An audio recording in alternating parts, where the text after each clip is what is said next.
context, it's a pretty good film. I am like, because it is like a parody of um Space Odyssey, right? Wait, Space Odyssey? 2001: A Space Odyssey. Yeah, 2001. Yeah. Go make sure I get my numbers right. Yeah, and so it's just like 3063: A Space Odyssey. but like 27: A Space Odyssey. But it's like, because I didn't know what the context was initially, I was just a bit confused. But now when I looked at it like at the different angles, like, oh right, because it's just supposed to be silly, and it was quite silly for most of it. It was perfectly good for a silly film, and because I like silly films, I think it's like, all right, yeah, it's cool, it's great. Yeah, Did you say there was a difference between the endings, or like one of the like endings were cut short if you watched it somewhere else? Because the ending I had, well, he surfs up, Yeah. So is that the correct ending? There's not. So the correct ending is that. So it's actually, I mean, I'm getting a bit ahead of myself, but it's actually my favourite scene. But the proper ending is Talby and Doolittle drifting away from one another, and Doolittle says some really nice things about how it's a beautiful way to die, and then he catches a bit of debris and surfs to Earth or whatever planet it is. Okay. So was it like cut off in like the VHS version or something?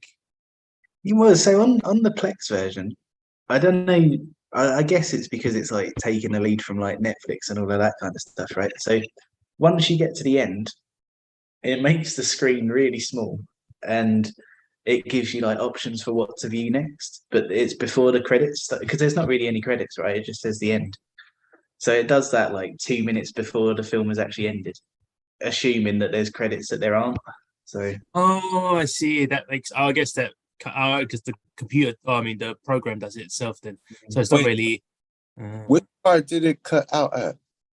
So there's a bit. So Doolittle and Talby are like floating away from one another, and Doolittle's talking about how like it's a beautiful way to go and all of that kind of stuff, and Talby is going into the nebula, and he becomes part of it, and then Doolittle catches a bit of debris from the ship and he surfs it.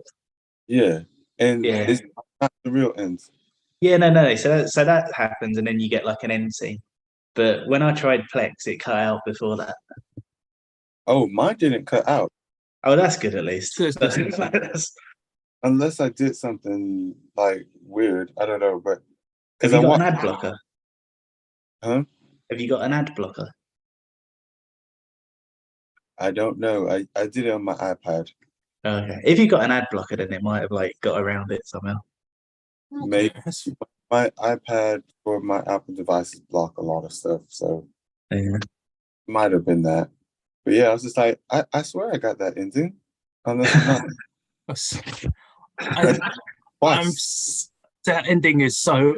I don't know where Spaceman on surfboards came from, but I think this is definitely it, right? Because I was like, I've seen that imagery of a man in a space suit with a surfboard. I was like, where did that come from? This is where it comes from. That's amazing. There's a lot of things like that, to be honest. Like there's a lot of little bits where you go, oh, I know that from something else. But yeah. Ben, what did you watch this week? You could say it was a spoiler. It's next week. Oh, okay. All right, fair enough. Does that mean you're literally gonna like Pat's gonna pick it and then you're gonna go and score it? Yeah.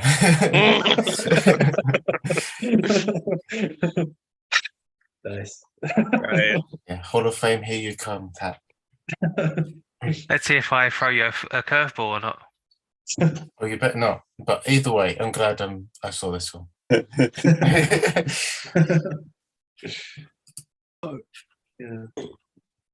What is the situation with our dear Dan? I don't think he's coming back. No. Okay. He hasn't said it in so many words, but it doesn't look like he's coming back. No, I think he did mention it if he was, and I think if any film was going to bring him back, Alien would, and sadly not. Yeah. I think he did. I don't agree with all the characters you assigned to us, but Powell's a definite great choice for Humphrey because he is dead. You just have to like tune into his voice somewhere in the ether. I didn't hear what you said, but yeah. You've got to go and teach Pat. You've got to teach Pat phenomenology. I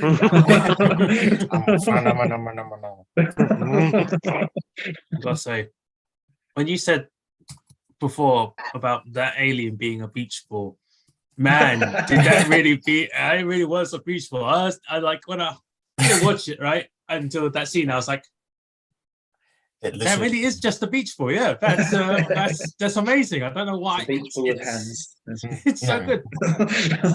Little tickly wiggly hands. Can we assume that the order for this is going to go Dark Star and then Alien? Then We might as well I'm happy just to meander through them both, to be honest. in chronological order. Because watch 2001: A Space Odyssey. Initially, before, because I didn't read the blurb or anything, me and Camilla were just like, is this just a parody of Alien? No way. That's the interesting thing, though. That's the interesting thing.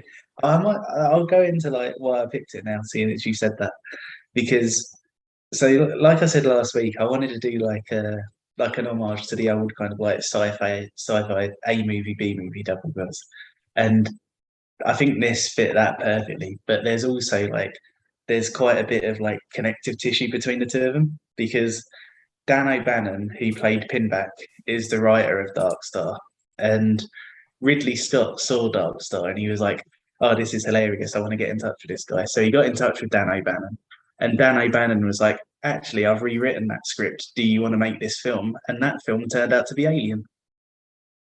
Oh, Yeah, so that's why there's a lot of that's why you recognise both in each other. Wait, who's Dan O'Bannon? The writer of both of them. He played Pinback.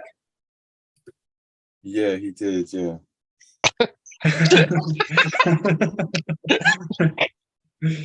But yeah, I just think that's like I think that's a really cool way for a film to like happen, because Dark Star is literally just like a little student film that John Carpenter and a few of his mates just made because they'd left university, and John Carpenter had this thing about like how as soon as you leave film school you should be making feature films, and like you just need to do it straight away no matter what.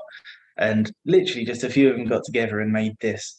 And I think it's really cool that they had absolutely nothing, but they went, we're going to make a film about a crew on a spaceship who go around bombing unstable planets. And yeah, and there's so many things in it where it's like it's kind of like now when you see kind of like a huge budget film and there's like all of these like massive special effects, and like we're at the point now where a film can do anything and it's not a surprise anymore, because like technology is at that level that you can make anything seem like anything's happening and whatever. But in this, like, there's so many moments where I'm going, like, how did they do that without any money or any resources? And like, fair enough, for the most part, it looks like shit. Like, I'm not saying it looks like good or anything, but there are a lot of effects where I'm like, they did that with nothing, and that's really cool. Like the one, for example, where Pinback is in the elevator shaft, right? So the alien's kind of like following him, and he's like backed up against this ledge. So they did that in the back of a truck, and where it looks like he's like backed up against a ledge, he's actually laying down. But I'm kind of looking at it going like, how have they made that look so long? And then when the elevator comes down, it legitimately does look like he's hanging from it, but he's laying down. And I'm like, how have they done that? Yeah. And I think that's a really cool feeling to get, because I don't think you get that much with modern films, or at least big budget modern films. And yeah, and I also felt as well, because Alien has always been one of my favorite films, and it's something that, you know, I've always wanted to pick at one point or another. And when the idea for this double bill came along, I was like, actually, that works really well, because we've had a lot of heavy films lately, and balancing Alien out with a film where the alien is a beach ball, just kind of like, it takes the edge off it all. Yeah. I was like, we've got two films where there's workers in space, they're stuck with an alien, and a bomb goes off, but they're very different. And, yeah. Even if they did start in the same place. Yeah.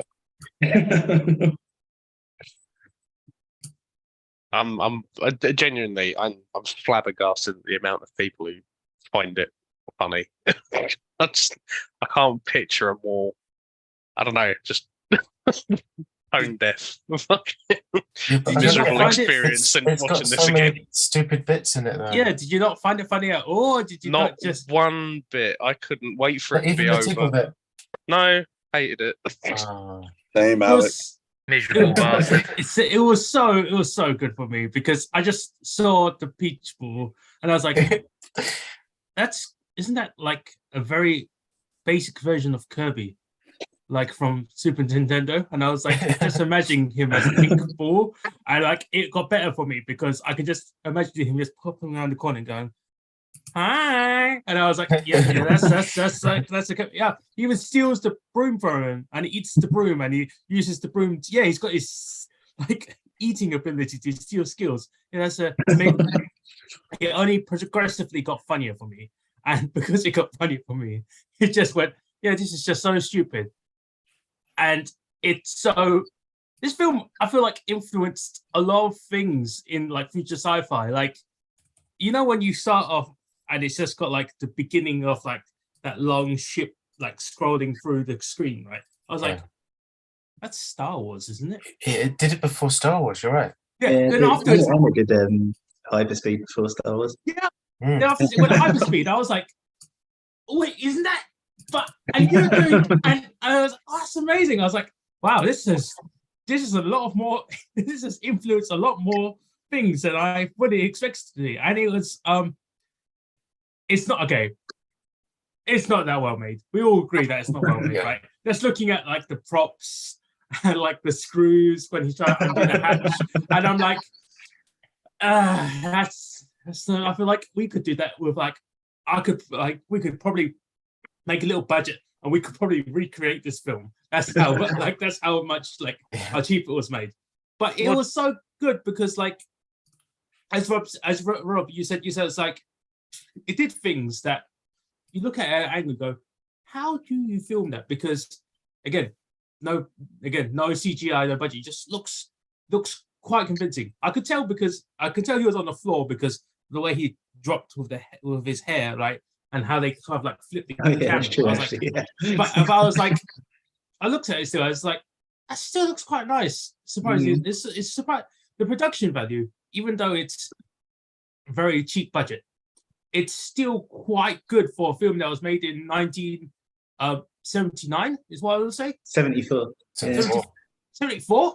Yeah. So yeah, so it was so good for what it was, even though it was so stupid. And seeing the alien just go, and it's like again, he shoots it with a tranquilizer gun, and it goes. Like, and I was like, thing was full of gas. I was like, Who'd have thought it? that was so fucking brilliant. I don't know how to explain how fucking brilliant it is. I even with my tired brain, I was like, fucking applaud. Amazing. I'm sad that you don't like it at all because of its silliness. Well, you mentioned noticing that he's laying down where his hair is. I was fighting unconsciousness desperately. I was just like, I can't. This has just gone on so long. This is the most overlong fucking segment. Him chasing this fucking balloon, and I was just like, there's no dialogue in it either. Because like I remember, because I did message Camilla like, you know, dodge it if you can. Like this is a good week to not be obligated to watch every film. And she was like, she messaged me about 45 minutes in and was like, is there dialogue in this? And I was like, yeah, but actually, it feels like that early on, you probably just had this segment which goes on for fucking ever of him just moving about this basement chasing a balloon and not saying anything to anyone. I was just, I struggled to engage with it on any level. Well, I think I think you're very bad for leading the witness this week. She's not in film club. It's okay. No. Just- I said I can't save Emmanuel. He's got to watch it. But I mean, that chase scene was like 10 minutes long, so it was like what? This film was only like 120 minutes, so it was like good. Yeah. Maybe a Wasn't even fifth. that. Was it even that? No, it was like, No, I it's felt like like 80 minutes. Yeah. was it? Oh, I fucking Christ. felt it, honestly. Yeah, so it was 1/8 of the film. It's just them going with the balloon. Imagine it's just guy holding a balloon, going and walking away.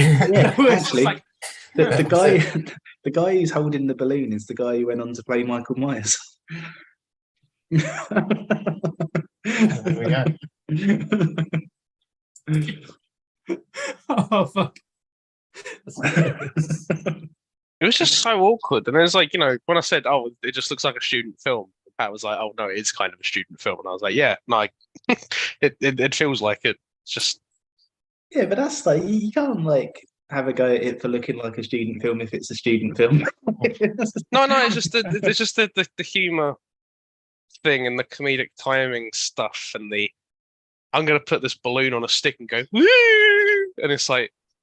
I imagine this is funny in the moment when you're making it, but I just True. want to die. The thing is, for me, it kind of like is the blueprint of all the the parodies that came after, or especially the BBC ones like Hitchhiker's Guide to the Galaxy, and especially Red Dwarf, because it's got that like super low budget shitty quality, but they kind of know they're in a super shitty low budget thing, and they're just doing their thing, and they're just like it's their everyday life, like Rob would say.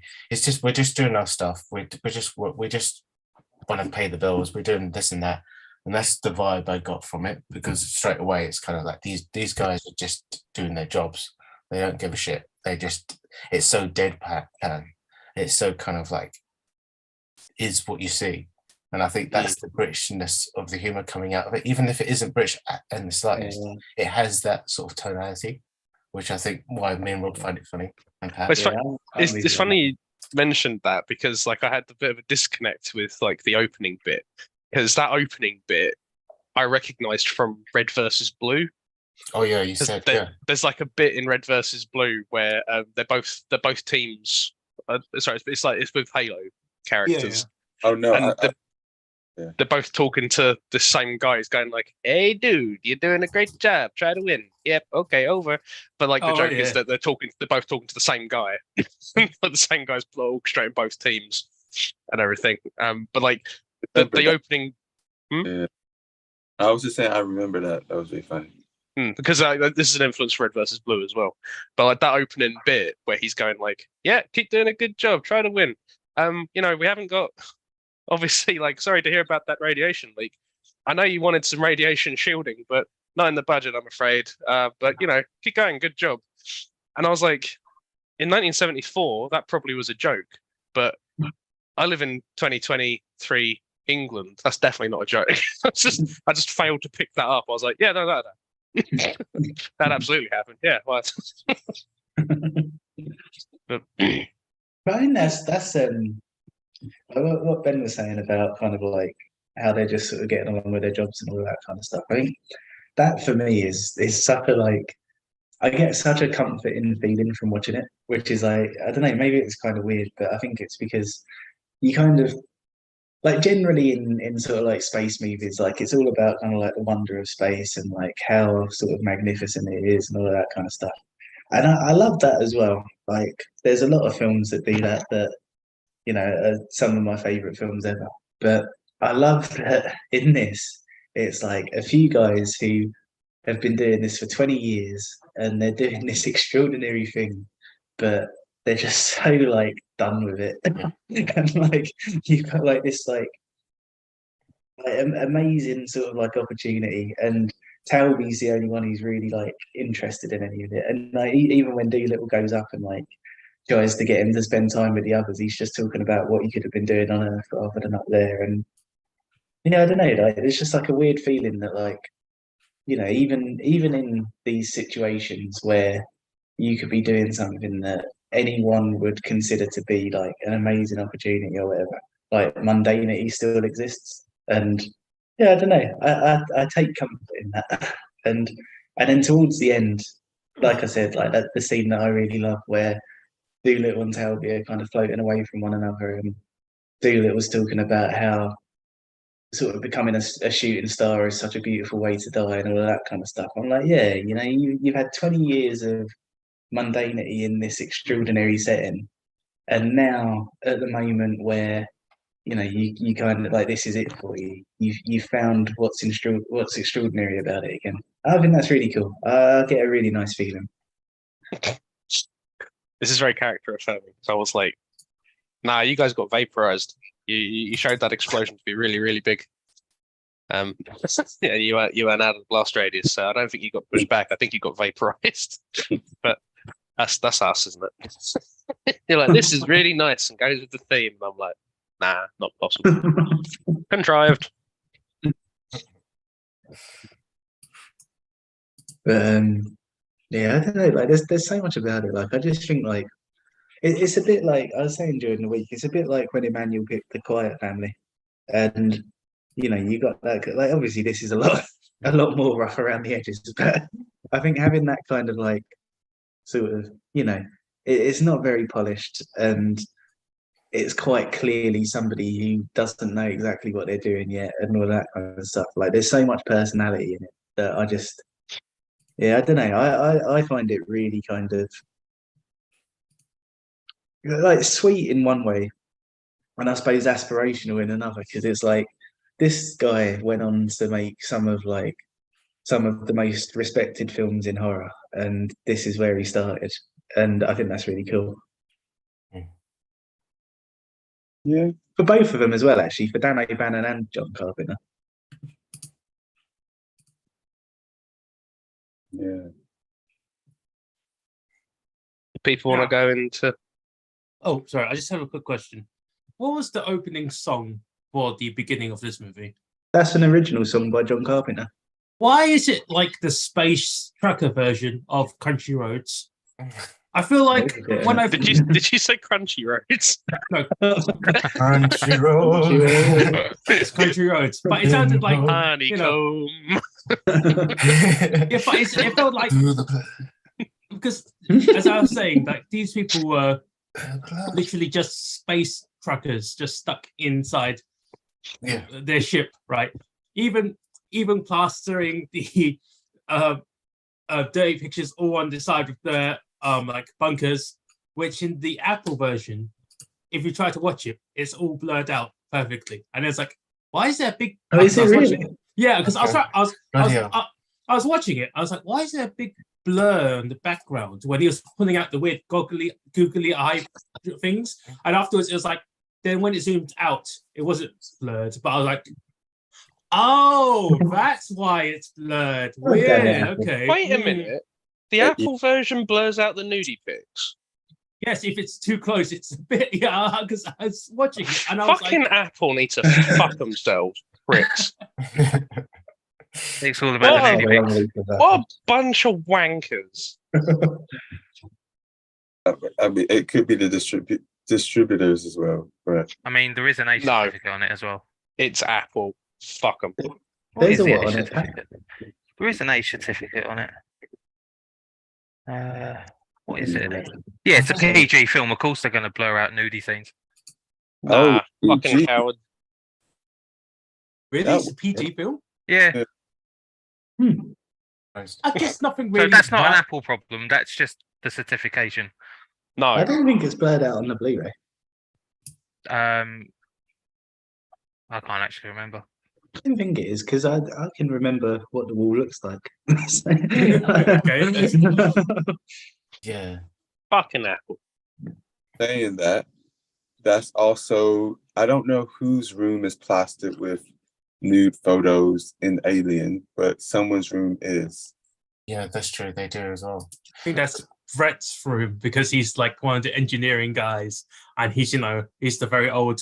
He's just making cigarettes and goes, "Yep, right, yep, Right. right." It's just like Yeah, he feels like he's the type of guy to have just nudie pictures all on his post on. It's like, oh, He looks I was like a man of wanking. I mean, yes. Now, I must admit, watching. Actually, should we do opening statements? Dark Star. I think Yeah, really. It's good. No, Quite. It's definitely good under the circumstances. Good. It's good-ish. I'm not sure. No, I am.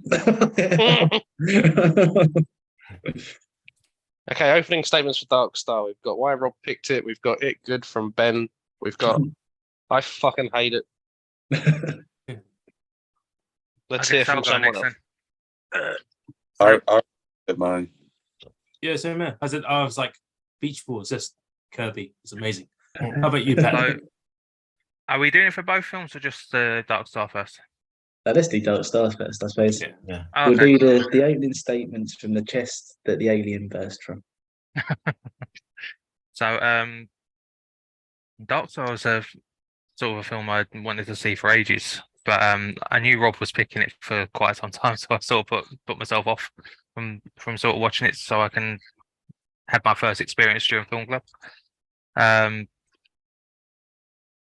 I see where Simon's coming from, where he says it's not a well-made film, but I probably disagree with it. You got to think how much budget is in that, how Yeah, much exactly, experience, how much experience these guys have of making feature films. They've done a fucking fantastic job. Like, it's nothing groundbreaking, but it's sort of Oh, it was, to be fair. well, What I was suppose the if- budget actually? 400 grand. No, it's not Oh, even fucking that. hell! Is it? No, Was no, it it's not 40? even It was that. 40, wasn't it? No, it's No, it's 60 60 grand. grand. So even if you double the budget, it's still our cheapest film yet. Fuck. Yeah. Well, in terms of me watching it in 2023, it's not groundbreaking, but obviously back then it would have been. But It's not groundbreaking in the present, though. Well, not many Like- films are from the same.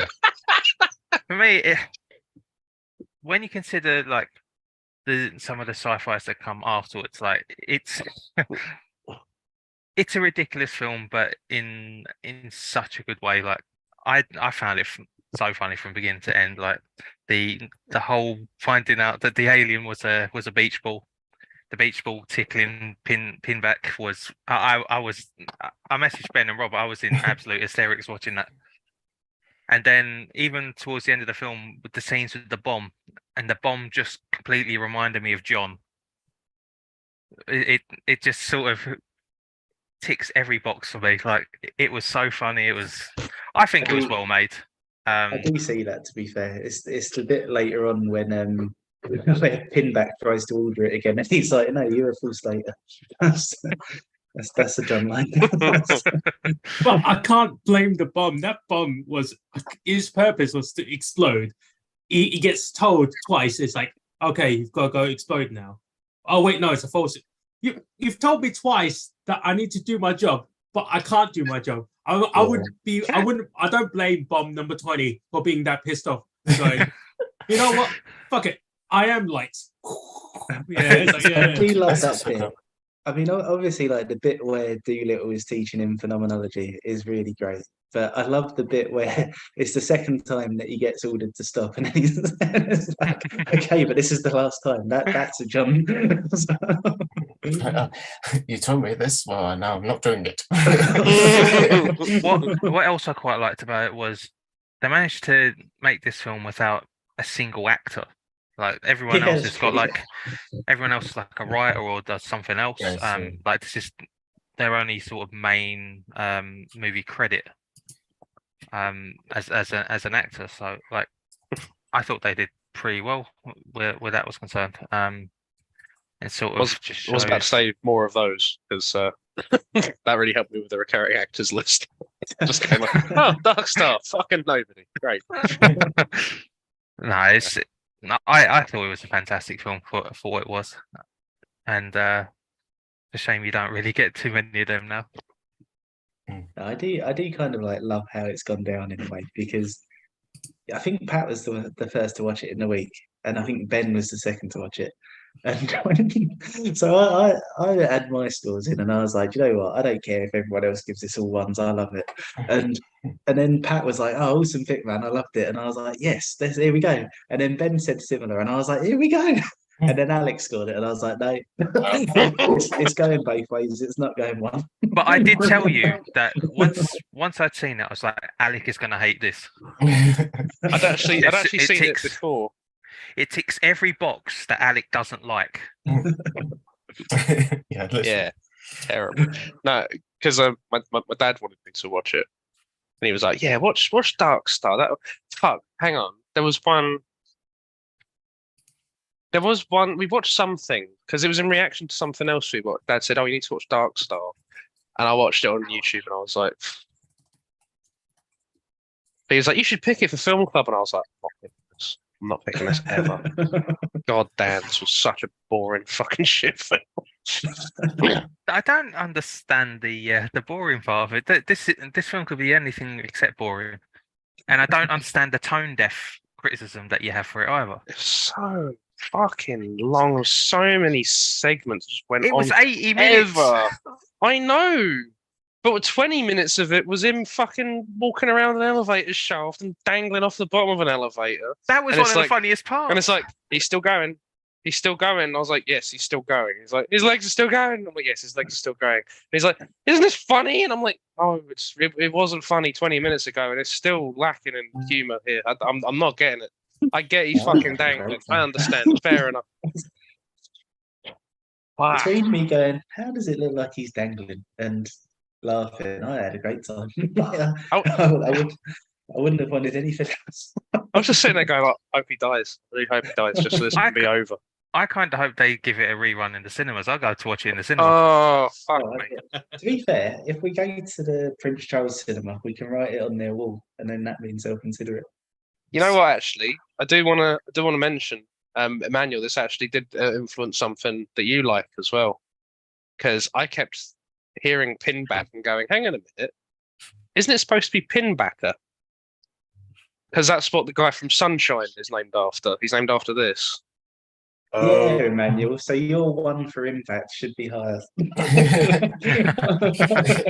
I think that was actually what my dad was saying to me. He was saying like, because he's Pinbacker, because it's for Pinback. Yeah, you should. Yeah, it was after Sunshine. He said I should watch Dark Star. After Sun. Oh, I see. Sorry to tell you that. No, it's okay. I was going to say, but forgot to say that if people say enough stuff that, because obviously I don't get this film, if they say enough, like it can sway me in certain ways. But Yeah, like, I'm only messing with you, man. I don't mind. oh, what you say? I said I'm only messing with you. I don't mind what you feel. Oh, I know. But Okay. watching it, like, how do you say, watching it without knowing much of anything, I'm just like, I can see why it'd be a confusing experience. Like, because if you don't realize the context of it being a student film and stuff, then you're kind of going, John Carpenter did this. Like what? yeah, like even then, I'm just like, because obviously you got the humor, but it's not my type of humor. Mm. I'm just like, it's like when the guy he gets the googly eyes, but he doesn't even try and scare him. He's just like, or that's his version of like just annoying him. And then he does the chicken thing, and he's like, "Oh, for sakes!" I'm just like, me too. He's that bored. I guess he's just like, I'm bored. We're trapped in together. I'm just gonna annoy the crap out of you. Yeah, kind of annoying me too. I don't want to watch you. That was what was getting me with like when I'm saying like tone deaf and stuff. I'm just kind of like, I'm looking at these things of like when he's sitting there and he's like, I'm gonna put on some novelty glasses that cut where the eyes come out on springs. Whoa! And I was like, I guess in 1974 this was quite a novelty. But and then he's wandering around. He's like, He's just like dangling rubber chicken, and I was like, I'm watching a bearded child, I suppose. I don't know what kind of reaction he's trying to get other than I'm just trying to piss you off. And then he's like, what's up with him? And I was like, you know what's up with him? You're dangling a fucking rubber chicken in his Yeah. face while you're wearing stupid springy glasses. Fuck's sake. Yeah, if you've been with the same people for 20 years, you can see how like you might end up doing shit like that. Yeah, but this is the thing where Pat's saying like this is everything I hate. There's actually not a lot wrong with the story. I think I picked out like 3 things. All of this is coming out of like, fuck me, I just got so annoyed just watching these people. And maybe that's a credit to it, because I felt like I was trapped in this space where I'm just like, I would love to nothing more than to just not be here, like just fire me into space. But Oh, man. Hmm. Oh yeah, could you clarify something for me?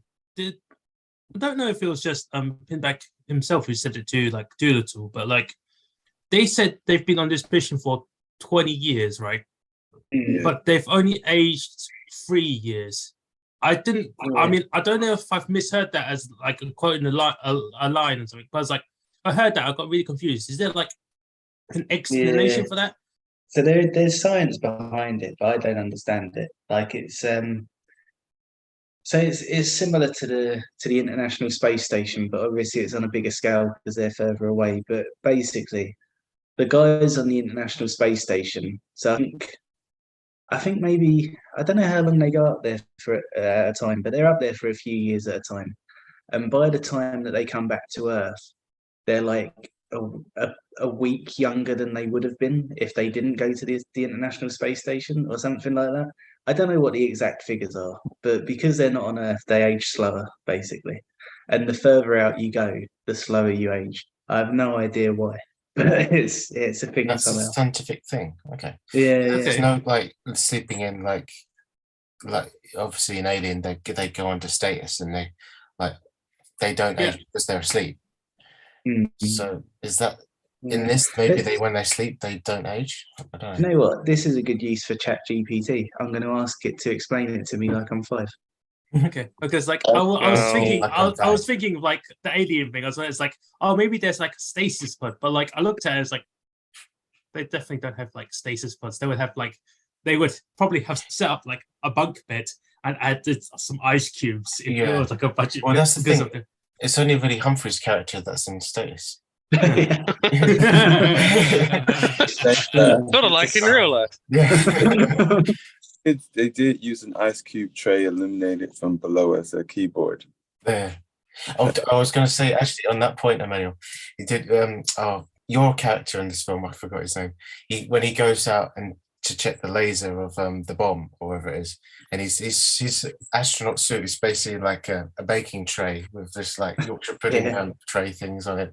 And it's Yeah, just it's a muffin tray, yeah. all just like taped onto his thing. It's so low budget, but it's just like stuff you'd buy in the store, just from Dan Wilkinson's. We just slap that on and just like, oh yeah, it's perfect. It looks like a spacesuit. So, Yeah, actually, yeah, I agree with what Pat said. Yeah, it's like, so the more I think about it, the more I actually have to give it more props where it's due, because like, if we try to make that, if in all seriousness, if we as us try to remake Dark Star right now, and we had to buy fucking baking trays and sellotape it up to each other and go, Dad, just sit in this box with the blue lights. You'll be perfect for the characters. Absolutely great. It's just like, could we remake Dark Star? Technically speaking, we probably couldn't, right? It was like it's actually It would be better more made than I expensive expected. now. Yeah. You'd have to get Humphrey in a room. Okay. It'd That's be the more tricky. expensive now, wouldn't it? Because it's like how they did like the hyperspace stuff, like Rob said, you have to make the model, you have to do like the screen, and you have to do like the extra, put in like the double negative together, stuff that you don't do now because film stock doesn't exist for the public really. So it's just so complicated, and it's how they did it then. It was like, it is the blueprint of how they did Star Wars, wasn't it? Because it's just like real stuff in camera, and he used like film wizardry to kind of like put the two negatives together to make it as one thing. And you can't do that nowadays without doing it going full digital. So it is amazing. How Oh, they and get without different- nearly giving me epilepsy. yeah, even if it is like kind of like it could have been better, but obviously if they had more time, they could have made it better. But obviously they were the first to do it, so it's kind of like, well, I'll give them pass for trying. Yeah, definitely, man. Yeah, absolutely. Like I said, Because- like I mean, there's no denying that it looks like shit, but I think considering the resources that they had, they did a decent job. I've got an answer for that thing, by the way. I still don't understand it, but the concept. I'll read what it says. Right, so it says in in space, astronauts are both moving very fast and experiencing weaker gravity compared to what they would experience on Earth. These factors cause time to move slower for them than it does for people on Earth. So even though the difference in time is small, the longer an astronaut spends in space, the more noticeable this difference becomes. So when an astronaut returns to Earth after spending a long time in space, they will have aged less than people who stayed on Earth. So I guess what they're going for in this with the 20 years and only aging 3 years is that they're really far away, I guess. Yes, I But think yeah.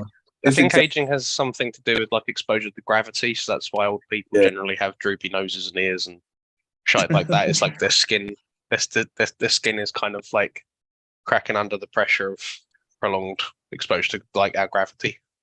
My favorite way of how it's done in a film, or kind of shown in a film, is Interstellar. They do it quite perfectly, where they, Quite perfectly.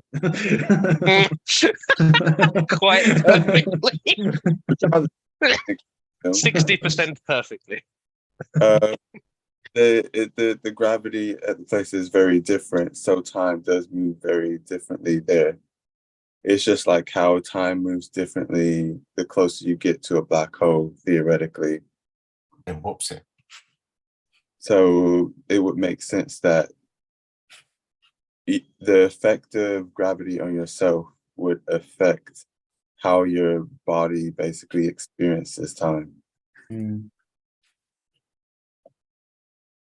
Okay, that's fair enough. Makes sense. I mean, didn't think we'd go into such a deep scientific conversation about Dark Star, admittedly, but it's like, yeah, this is the progenitor of all of our. Oh, I wouldn't. Yeah, I mean, no, yeah, progenitor of all our sci-fi films that we will watch now. Everything started off, well, not everything, but most things started off with this and 2001: Space Odyssey. But it's like, yeah, this is a great shooting off point from where everything we can see in modern movies now, and that is really credit is where credit is due, and it's like amazing. So I think that's the thing. I mean, like obviously 2001 is probably one of the most influential films of all time, and one of the most innovative as well, to be fair, like in terms of like technological advancements and all of that kind of stuff. But you kind of have that, and then you have something like Dark Star, which is like, I suppose this is another reason it appeals to me so much, to be fair. Like you've got the standard of 2001, and then you've got Dark Star, which kind of goes like, yeah, you can do that, but like it can be accessible as well. Like anyone can make a film about space. Please, no one pick 2001. I can't do it. I'm gonna pick 2001. No. Well, I don't want to do it again. the antithesis of Dark Star. Well, Life's that's so what was, short. that's what was so clever about the bomb sequence. The bomb as a character was kind of like the inverse of Hal, really, because he's just it's the same thing, but at the same time, it's just like the humorous attempt of Hal as well. It's kind of like they have their own goals and motives, and they have to do, no matter what they have to do, they have to face their like programming, and they have to do like, this is what what I need to do, and challenge me, and that's basically the whole premise of it, and they're both kind of like the same thing. And it's just like two characters in those films have to like try and find reason for this like artificial intelligence. So I thought it was really kind of funny. Yeah, and that's something that's quite interesting contextually now, I think, because where AI is getting to a point where people are actually worried about it becoming sentient. Like it's, you know, I think it's sort of 50 years later. You're now going like, are we actually going to end up in a situation where we have to talk a bomb out of exploding? Like possibly, like, very possibly. Yeah. This was actually something I brought up with my dad yesterday because he was asking why I didn't like it, and I said, what would be the utility of giving consciousness to a bomb? Like, why? why would you need that? And he was like, oh yeah, but smart bombs exist. And I was like, yeah, but like the smart bombs which can prioritize a target, and there's this where you end up having an argument with it because it's got the ump. I'm like, why? What is the utility of that? And he said, he said it was like a metaphor for like what was happening in the wake of like the Vietnam War and stuff, and like that's why these guys were so tired and done with it. And he said like, and the whole thing with the bomb is that it's designed to be able to keep carrying out the mission even after they're dead. And it's all kind of an extension of the company they're a part of. Like that's why it has artificial intelligence. And I was like, oh, all right then. 6.5, possible 7 then. Because that's the thing, though, isn't it? Like that is the kind of future that we're heading towards. Is that it's?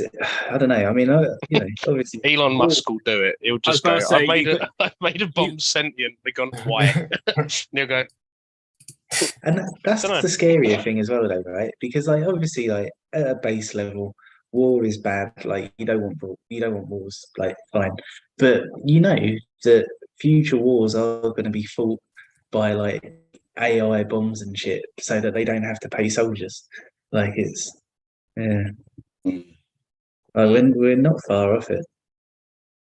And we're seeing the future where a corporate job is what it is in space, because they're all a bunch of like peons in the big mass like industry of like SpaceX or whatever it's gonna be called in the future.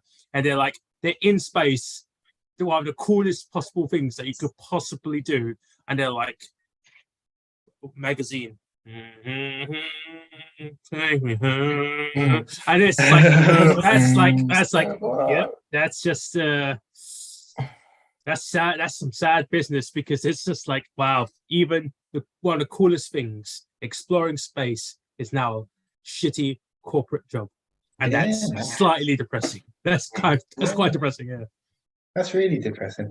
And what's worse is that like it's really depressing, but I picked it as like a silly film to not be depressed by. But what a horrible thing I've accidentally done. Well, that's the thing. Oh, Emmanuel, you go ahead. Sorry. Oh, I was just going to say one that came before Alien, but carry on. I was going to say to that was like, that's why Alien kind of is extension to this, because it's kind of like, oh, well, this is what's going to be like in the future with these guys just doing a mission in space, in deep space, just doing their jobs as basically space truckers, as Rob mentioned. And that's the whole purpose of it. They're just doing their jobs, they're space truckers, and then they just get an interception of them. Is that the word? Of like a signal, and then that's when the story starts. But they're just normal people doing their jobs, and it just happens to be in space. That's what Dark Star started. That's what I really liked. I don't know if you saw it recently, but you know they're making an Alien TV show. Yeah. And so when the news came out, Really? Disney. Yeah, they are. Yeah. But there was a bunch of people on Twitter and stuff going like, "Oh, I bet they're going to make Alien woke now." And Ridley Scott was like, "Have you ever watched Alien?" Yeah, it's always been like, yeah, it's about a queen who can kill a bunch of guys. Yeah, is that the wokeness? Is that what you're trying to portray? It's like, what the fuck? People are stupid nowadays. Unless, of course, the Alien came out in rainbow colors, then afterwards it might be a bit on the nose. But apart from that, No, it's not gonna be fucking what? What the fuck? That would have been a very different final scene of Alien if Ripley was just stood there like looking at a flag like, oh my god, it's been here the whole time. I'm okay with them being gay. I just don't like their second mouth going down my throat. Okay. Like, Yeah, that's That non-consent. a lot of non-consent. collocations they're using. That's hilarious. fuck's sake. I think yeah. Okay, so I guess this is a good time to segue into. Oh, should we do favourite scenes first? Quickly? Yeah, first go is then Eddie. I know we're all anxious to stop talking about Dark Star. No, we need to talk I- about the I lift scene. sympathise. The I lift scene is sympathise. the best scene in the film. Pat, you agree, don't you? What's that? The lift scene. Between that and just the interaction with the John bomb. Yeah, to be fair, that's good. Good shout. Yeah, the Beach Boy alien, and any of the bomb. The John bomb fucking it's still making my insides burst with laughter. You know what? I remember the first time that I watched Dark Star, and I didn't know about the beach ball. And I remember watching it thinking like, well, I think basically what I've been saying tonight of like, do you know what? Like, I mean, considering how much they had to work with, they're doing all right. And then you've got the scene where they talk about the alien before you see it. And I remember sitting there like, oh my god, how did they make an alien? And then a fucking beach ball comes out. I was just like, that's wonderful. That's wonderful. It's genius. Is it? Yes, it is. Stop being so Yes, it critical. is. Yeah. Is it genius? There's something special about being able to do something with nothing, even if it is a beach ball with a few spots painted on it. Fuck no. You've got to learn to appreciate the simple things in life, man. Yeah. No, I don't. You need to appreciate the balls. No, I don't. Fuck Okay, everybody. that's not where I was gonna go with that. I was gonna say, I mean, like if you were to start, Jim Henson started with sock puppets and ping pong ball eyes, and it's like Puppets. Kermit the Frog. Yeah, But- and they're it's like- good. The original Kermit the Frog, it didn't look as It accomplished good as what it was does now. designed It to looked a do. bit kind of like crappy. So did the beach ball. And It this is what- exploded, and then we got a line Yeah, of and the beach ball was designed to do what it was supposed to do. Yeah, it's Yeah. fine. It bounced. It tickled. That's all you Yeah, what more do It you was want, man? perfectly. It still ad- tickles. It came. It saw. It tickled.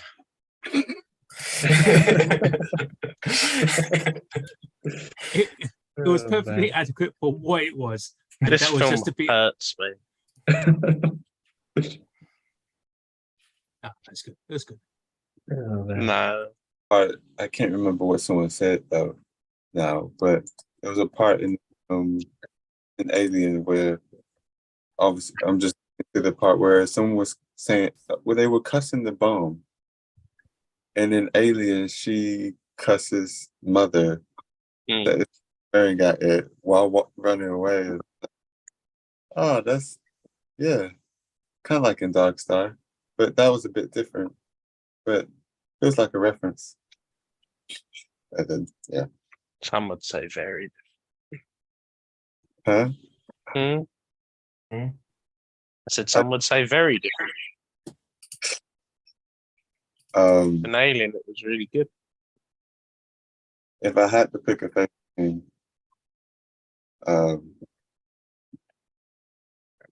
I would pick the scene where he's trying to get the guy to come down. And the guy's just like, I'm okay here. Like, yeah, I wouldn't want to be down there with them either. Yeah, that's why Tomatoes come. Yeah, that actually reminded me of the time in year 7. I don't know what had happened, but you came to school like really sad about something, and I remember me and Ben trying to work out what had made you sad, and you just wouldn't tell us, and it was a lot like that scene. Did you Oh, offer wait. him like a pack of breakfast as well, just in case that's like placate him as well? Oh, we probably did. I remember one thing that Ben offered. Ben said that if it would cheer him up, I'd lose weight. Oh, that was just like, I don't remember that before. I was telling guys, Hmm? Huh? guys, basically, you said, I didn't hear you again, sorry. I wasn't telling you guys basically, like no matter what you said. Yeah, no, we were all in English together, and you had like your head on the desk, and like Ben was one side of you, and I was the other, and we were both like, "Oh, what if we do this? Will you cheer up then? What if we give you this?" And we were like making all these offers, and you were just like, "No." Poor Um, baby. Thank it's a many years later.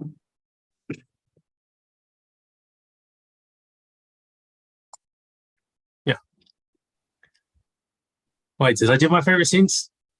No, I don't think Uh, so. I mean, like, no, I mean, I think it's You very can do it adequate for that you. both of us. I mean, you did very adequate that you named me for Alien, and like that Alien beach ball Kirby thing is so perfect. He was getting hit with the broom, and he stole the broom, and he hit him back, and that's hilarious. I don't know why about it. So it's almost Benny Hillish, if you know what I mean. It's a It bit. could Yeah, have it's been. a bit. It was so good. It's so silly, and because it hits because like I like most stupid comedy things with a various degree of silliness. So it's like if it hit, I was like, yeah, that's cool. Yeah, it's great. Is that a good enough scene for you? Huh? Ron? No, there weren't any hot and spicy references. But it's set Therefore, up for bit references to shit. come. Okay. No, that doesn't count, mate. We don't like originality here. I'm wrong. You're Ron. Always. There's I'm a not few always that- wrong.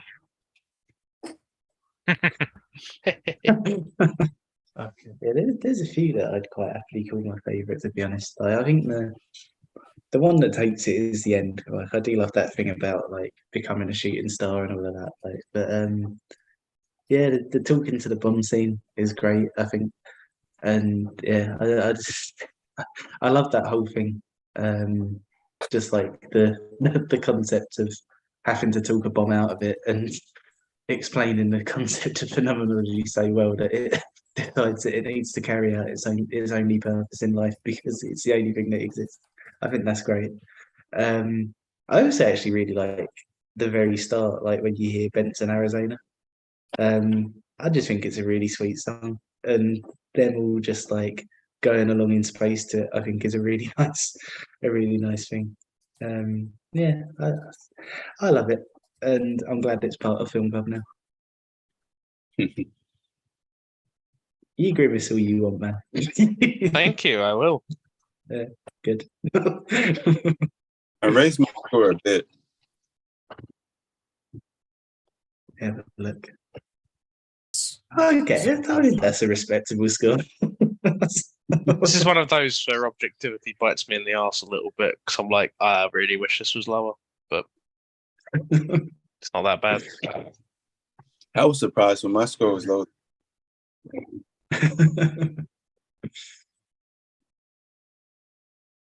I don't have any favorite scenes. I'm sorry.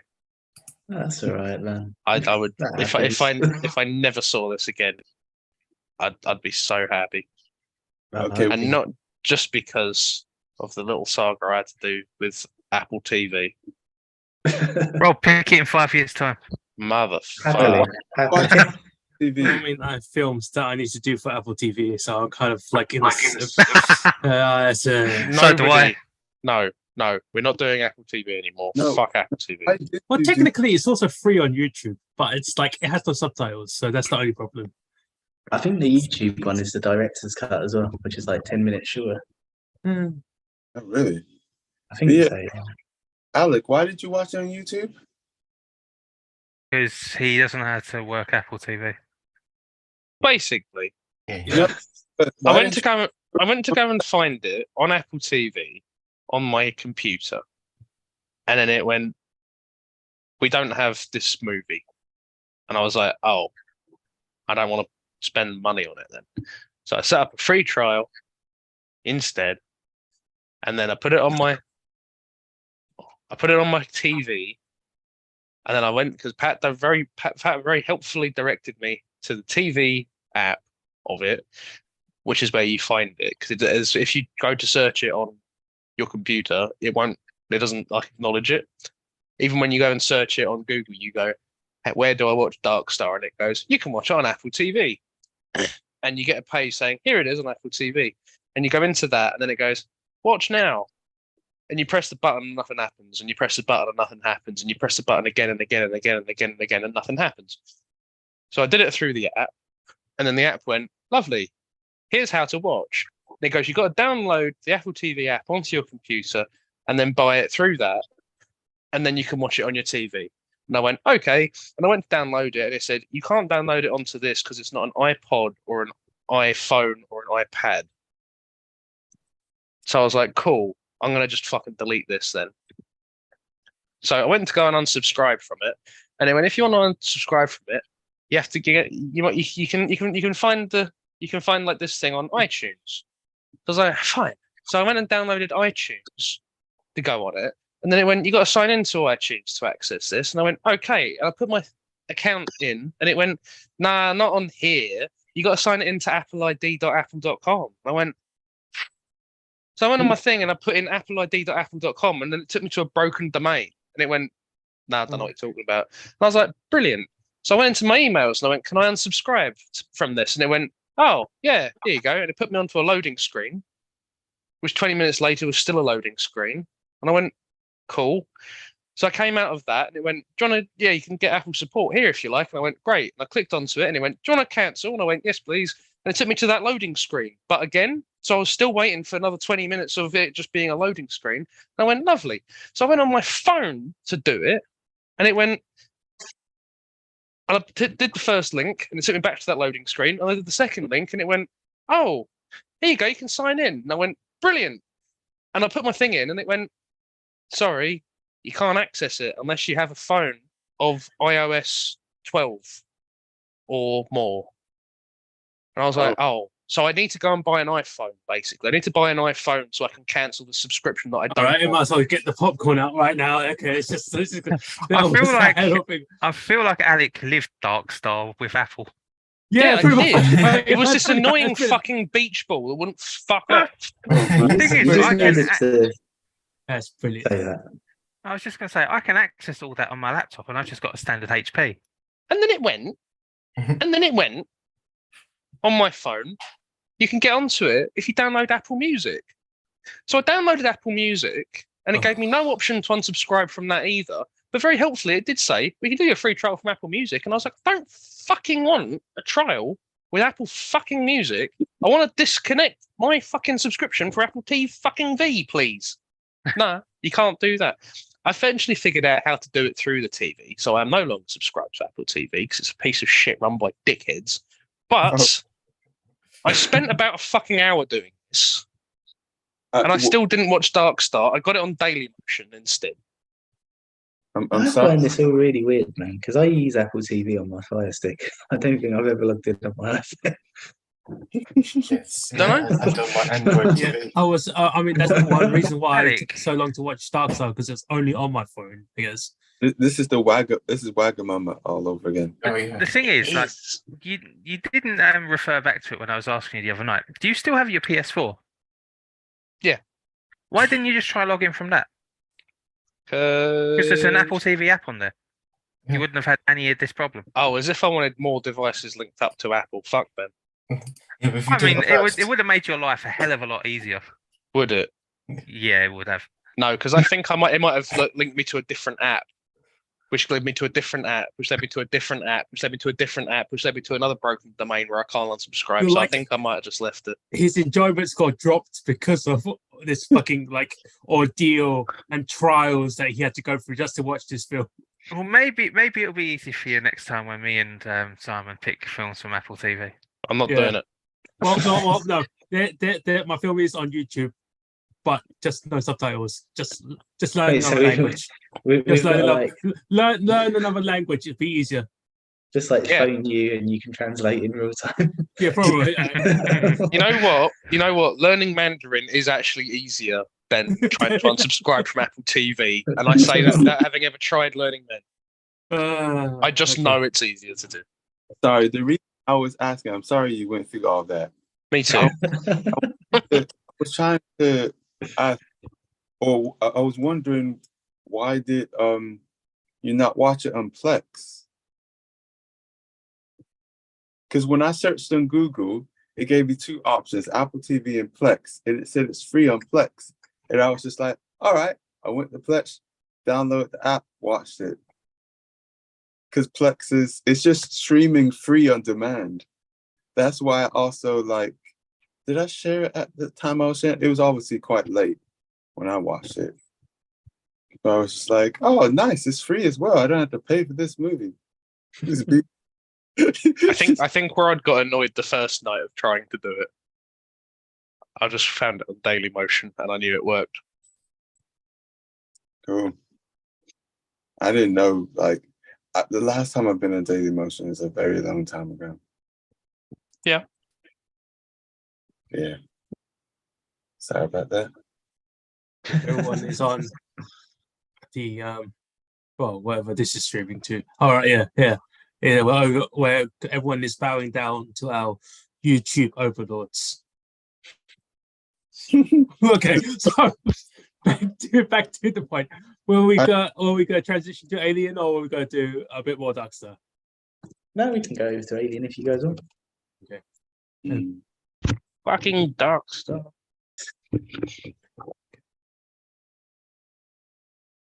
That's actually a really good time to do that because I'm now moving downstairs because everyone's decided to go to bed. Okay. So let's focus Nobody's off heard like the horrible things you had to say about a sweet little film about space truckers. Space truckers. Well, if it's any consolation, my dad really likes it. Well, it's a bit of a consolation. So At least there's someone with a palate. At least what? At least there's someone with a palate. Oh, that is what you said. I know. I double took as well. I was like, I think he said that. No, I'm not sure. I'm gonna have to. I thought Pat said that, but it's good to confirm. are we doing a quick intermission, or are we going to go just straight into it? Like, Rob, why did you choose Aliens? Oh, was it not Aliens? No, sorry. he didn't choose sorry, Alien. Alien. I think I had this conversation with someone before where I didn't realize Aliens was the sequel to Alien. I've always loved Alien, man. Like, I'd been great if it was the other way around. If it was Aliens first and then it was Alien. It's like we've killed most of them. They weren't actually that big a problem. Yeah, I've always loved it, man. Like, I think I probably first saw it when I was maybe about 13 or something like that. But it would have been around the time where I started really getting into horror films. And I remember around then I was watching things like Evil Dead, The Amityville Horror, and like your typical horrors. And I think maybe for Christmas or my birthday one year, depending on when it came out, my mum and dad got me the Alien quadrilogy box set, which is it's a really nice box set still, man. Like I've got them all on like Blu-ray and stuff now, but I've still got that DVD box set just because the box is so cool. Wait, And, you say quadrilogy? Yeah, so it was Aliens, Alien Cubed, and what's the full one? Resurrection, is it? Yeah. The worst of the lot. Oh, I didn't. Oh, yeah. Okay, I didn't remember Resurrection. I was like, oh, yeah. Now I do. Oh, right. Yeah. Okay. Alien 3 wasn't that good, and Alien Resurrection was just. Do you know what? Alien 3 is growing on me a little bit. I watched it again the other day, and I was like, it's not as terrible as I thought. It's still kind of bad. All right, it's not the best Alien. Like it's only like bad compared to how good the first two are. Really. That's true as well. But like, at least you didn't say, yeah, I was watching Alien versus Predator, and I was like, or Prometheus. To know what's going on in Alien versus Predator, like it's so dark. But I'm just like, there's no way anything could be happening. Yeah. But yeah, no. I must have watched it around that time. So like, I think at the time that I first watched it, it would have been when like Evil Dead was my favorite thing in the world, and I just wanted to like watch more horrors and whatever. And the first time I watched it, I actually really didn't like it. I thought it was like really boring, and I watched the whole quadrilogy, and then went back and watched it again, and I was like, oh, okay, this is what's cool about it. And since then, I've really loved it. And yeah, it's been on my pick list since we started, really. But it's kind of like, I don't know, sort of choosing when to do it. Yeah, it's one of those films that's always been with me. It's a bit like when Ben chose the thing, I suppose. Like they're kind of similar in that respect because it's kind of that thing that you always kind of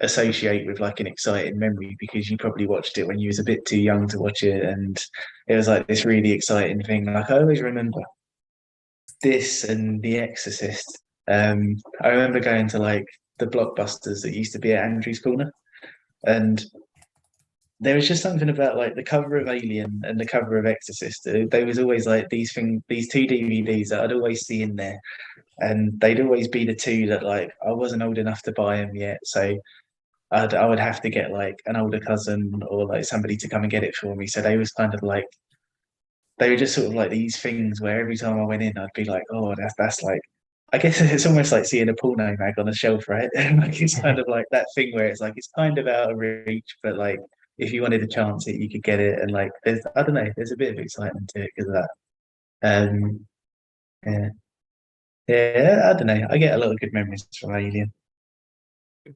Okay, so a lot of well, a thick layer of nostalgia just on top of it, essentially as well. Mm, Okay, that's yeah. good. I mean, it's still it's still a very solid film, especially with what it's like. When was it first made? I can't remember now. 79. 79. Yeah. Really? 79? Yeah, yeah. Oh, damn.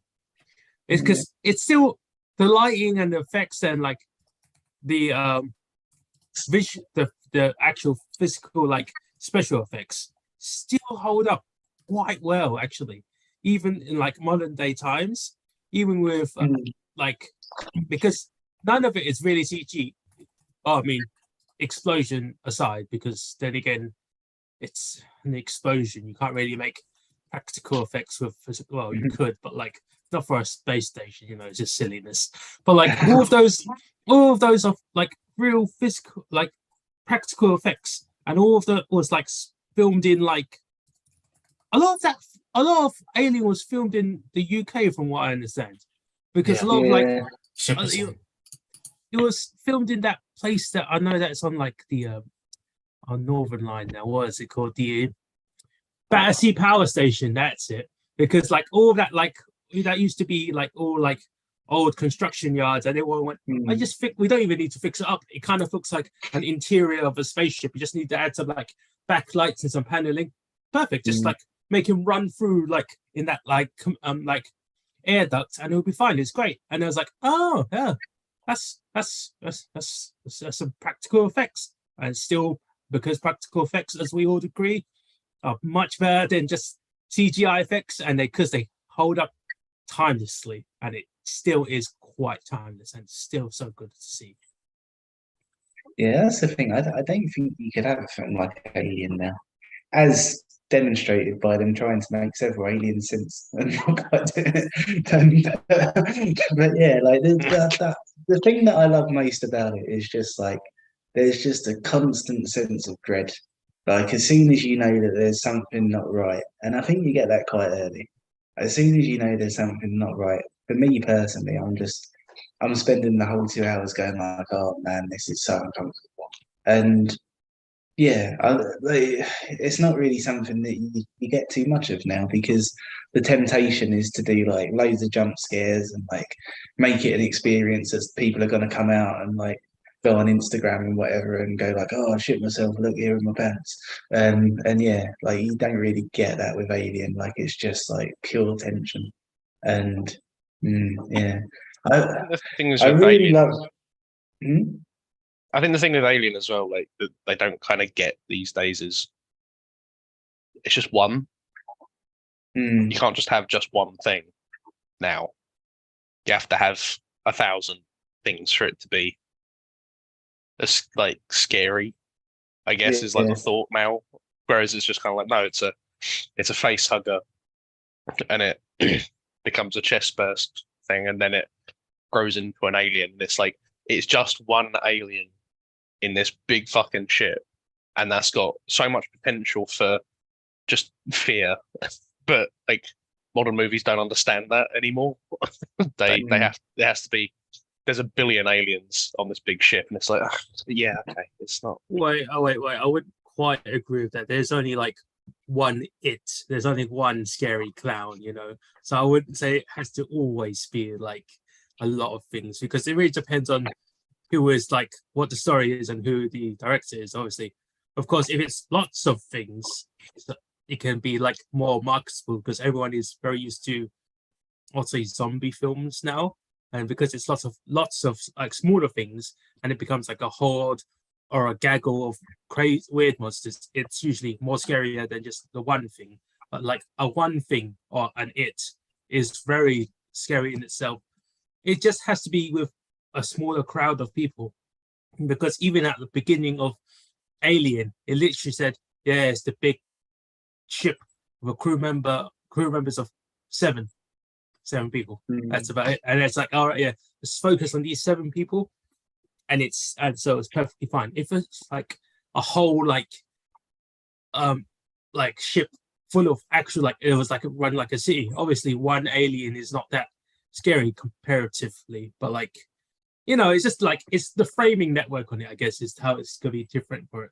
So if you set up it's only a small amount of people, one scary thing is enough, because that one scary thing is probably easy. It's very easy to kill 7 people. It's quite easy. Sorry for talking over. It's kind of like because that's something that I do think Alien does that is a bit lost nowadays. Is that in modern horrors, I think a lot of emphasis is put on how the scary thing looks rather than how the scary thing feels. And I think Alien, I mean, you know, the Alien is designed well. I mean, I'm not saying like it's not kind of like an iconic monster, but I think the thing that gets me is that because of the sort of like the setup around the alien and how the alien looks, it could literally be anywhere.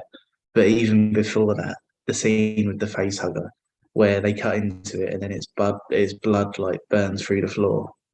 Like as soon as that happens, it's like shit, man. There's something on this ship, and you literally cannot attack it because it's like just yeah. It's like it's something that you see in nature, isn't it? Like, you know, where sort of like insects and like frogs and toads and whatever have like sort of, you know, like poisonous skin or whatever, so that things don't eat it. And applying that concept to a setting where you're stuck on a spaceship with this creature that you have no idea what it is, and you can't get rid of it for that reason. You can't take it off of this guy's face because you don't know sort of like if it's keeping him alive and like all of that kind of stuff. I just think it's such a terrifying concept, and that is that's worth so much more than the design of the monster for me. That's why the film's so good, because it gets the core and story right, because it references nature and references all the other things that make it so threatening, but it still gets the design of the creature right as well. So it's pairing those two things together, and it's kind of like this like flawless film in that regard, because it has the fundamentals of like a scary creature that has all these things that are so integral to making the story work. And yet you don't see it. Like it's kind of like with Jaws, you don't really see the creature much until like the end. But the fact that you don't builds the hype and builds the kind of like the dread and the tension, because of you don't know what it fully looks like. You don't know what it really is, because it's constantly evolving. And by the time the film ends, you kind of like, oh, that's what it was, and it still scares you. So it's very well. That's great filmmaking right there.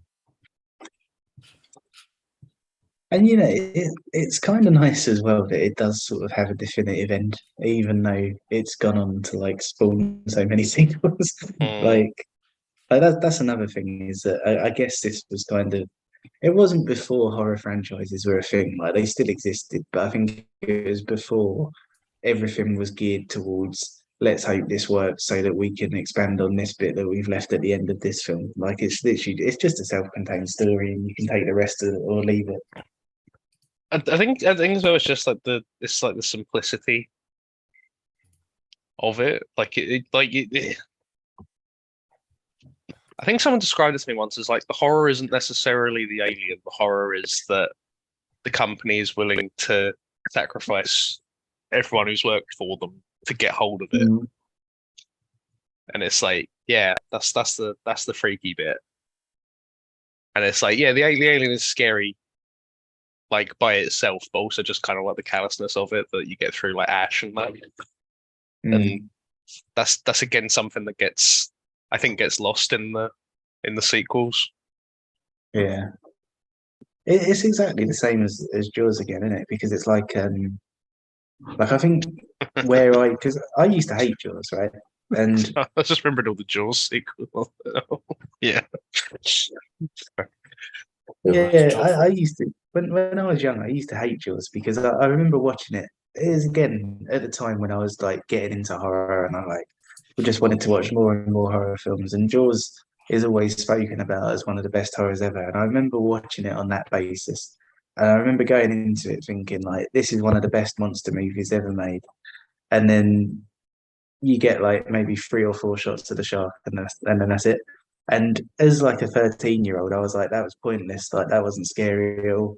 But then when you realise that the horror is that they're willing to keep the beach open and they're willing to put people in danger and all of that kind of stuff, then that's when it sort of all comes into place, and that's when you realise why it's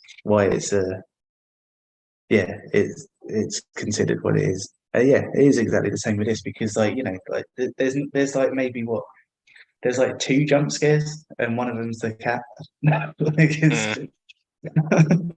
fucking cat.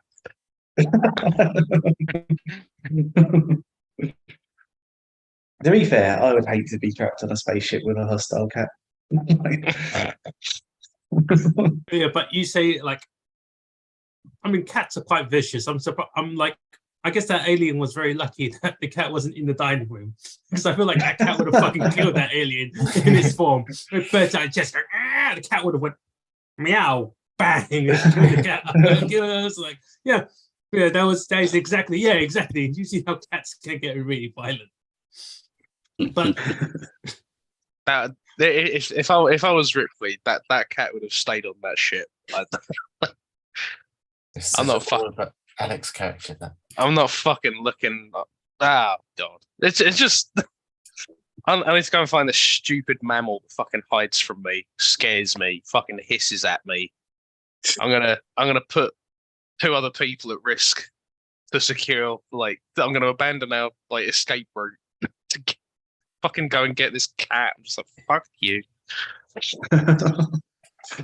it just shows you how different people have a reaction to different things, because it's like that would 100% be me. I'd go back for any creature that was there. If it was my cat, I reckon Alec would leave a baby on the ship as well. Yeah, Alec would leave Jackson, 100%. The baby screamed at me, it stays. I mean, if there was a bloodthirsty alien that's attracted to noise, why the fuck do I want a baby? I mean, personally speaking, that would make you a hard sell as a hero for me. Yeah, but he's not really supposed to be the hero. The alien would be the hero of that story. That's okay, because I'd be alive. Yeah, I don't know. I think I'd have been like less on Ripley's side if she was just like running away from the ship, like fuck the cat. It's one of those things where I'm like, this is something I need to clarify. It's not something I'd consider a genuine flaw with the film. I think that does speak to Ripley's character. She considers it a member of the crew, and the last thing she wants is to leave it out on this ship to get killed by this alien. I'm just like, motherfucker. I would not be putting 2 other people at risk when I've already secured the shuttle. I would not be leaving the shuttle alone to let the alien wander into it. If Alec was Ripley, he would have ejected the cat as well. Yeah, I'd have brought it onto the shuttle just to eject it, just so I know. Oh, that's another similarity. The alien gets ejected in the same way that Telby does. Yeah. Speaking of which, that's I've seen Alien about 30 times in my life, and That's, every that's time more than Con Air. Wow. No, that's how many times Pat watches Con Air in 30 fortnights. But you know this, you know the scene where she's on the secondary ship thing, and she sort of sees the alien sort of blended in with the surroundings. Every time that gets me. I know Mm. that the alien is there, but I can never work out until it fucking moves its head. Yeah, it's so Yeah, clever. I do love that, to be fair. Like every time there's a moment that's like, look, that thing I could was, be I anywhere. was sat and it there. has been. I was sat there today, like this fucker's around here somewhere. Oh fuck!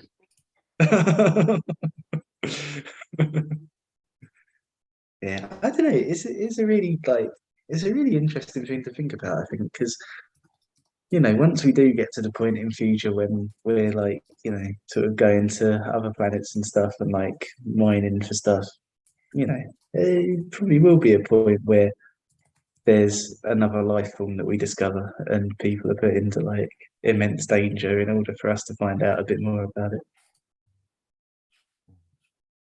So just corporate America is just in space. Exactly. Yeah. Okay. Exactly. The people who are going to put us in danger from that are the people who put asbestos in the bedrooms of the house I was going to buy. Oh, Rob. Okay, but like, yeah, because they were because they finished their mining job essentially, and they were just planning to go home, but because the computer, sorry, they call it Mother, right? Yeah, Mother. Yeah, Yeah. because Mother woke them up because its job was to go. That was so Actually, creepy. Motherfucker. because the computer, that was great. The computer woke them up, and they made them go to the coordinates where the alien Prometheus ship thing was, and that's where they started being. Because like it all started because like Ash was always been. Because I remember I watched Alien a lot before, and I just like couldn't quite remember what I had like I didn't remember it was John Hurt who was the guy who got the alien and the chest thing just burst out of his chest. So good to just see him, a young version of John Hurt's cool. Then I just couldn't remember who was the actual robot until like we first see him and he's like, protocol calls us that we should go and investigate this like signal or you don't get paid. And I was like, you sound too sleazy. You almost sound like a corporate shield person. Oh my god, the robot was you, right? Yes, okay. And I was like, is this his attitude towards all the other crew members? I was like, I remember you're the robot now, straight away, instantly. Everything that could have been done to be because all of them actually had the quite good comments of go, something is not right about this place. Let's turn back. Nah, just keep going forward. Yeah. No, I'll open the pod bay doors for you, and like you don't have quarantine. I'll make sure it's all good. It's all good. I'm the science officer. Believe me, trust me. I was like, yes, creepy, sleazy, manipulative. Yep, you're definitely a robot. Yes, you're the chat GPT. What was it? Yes. Oh no, Mother GPT. I was thinking. Oh, okay, yeah, but like yeah. They're all evil corporate shields. Yeah, Hell Hydra. That's not what I was going for, but yeah, sure. My opening statement for this film was that I was disappointed. Really? About what? Is it the first time you'd watched it? Yes.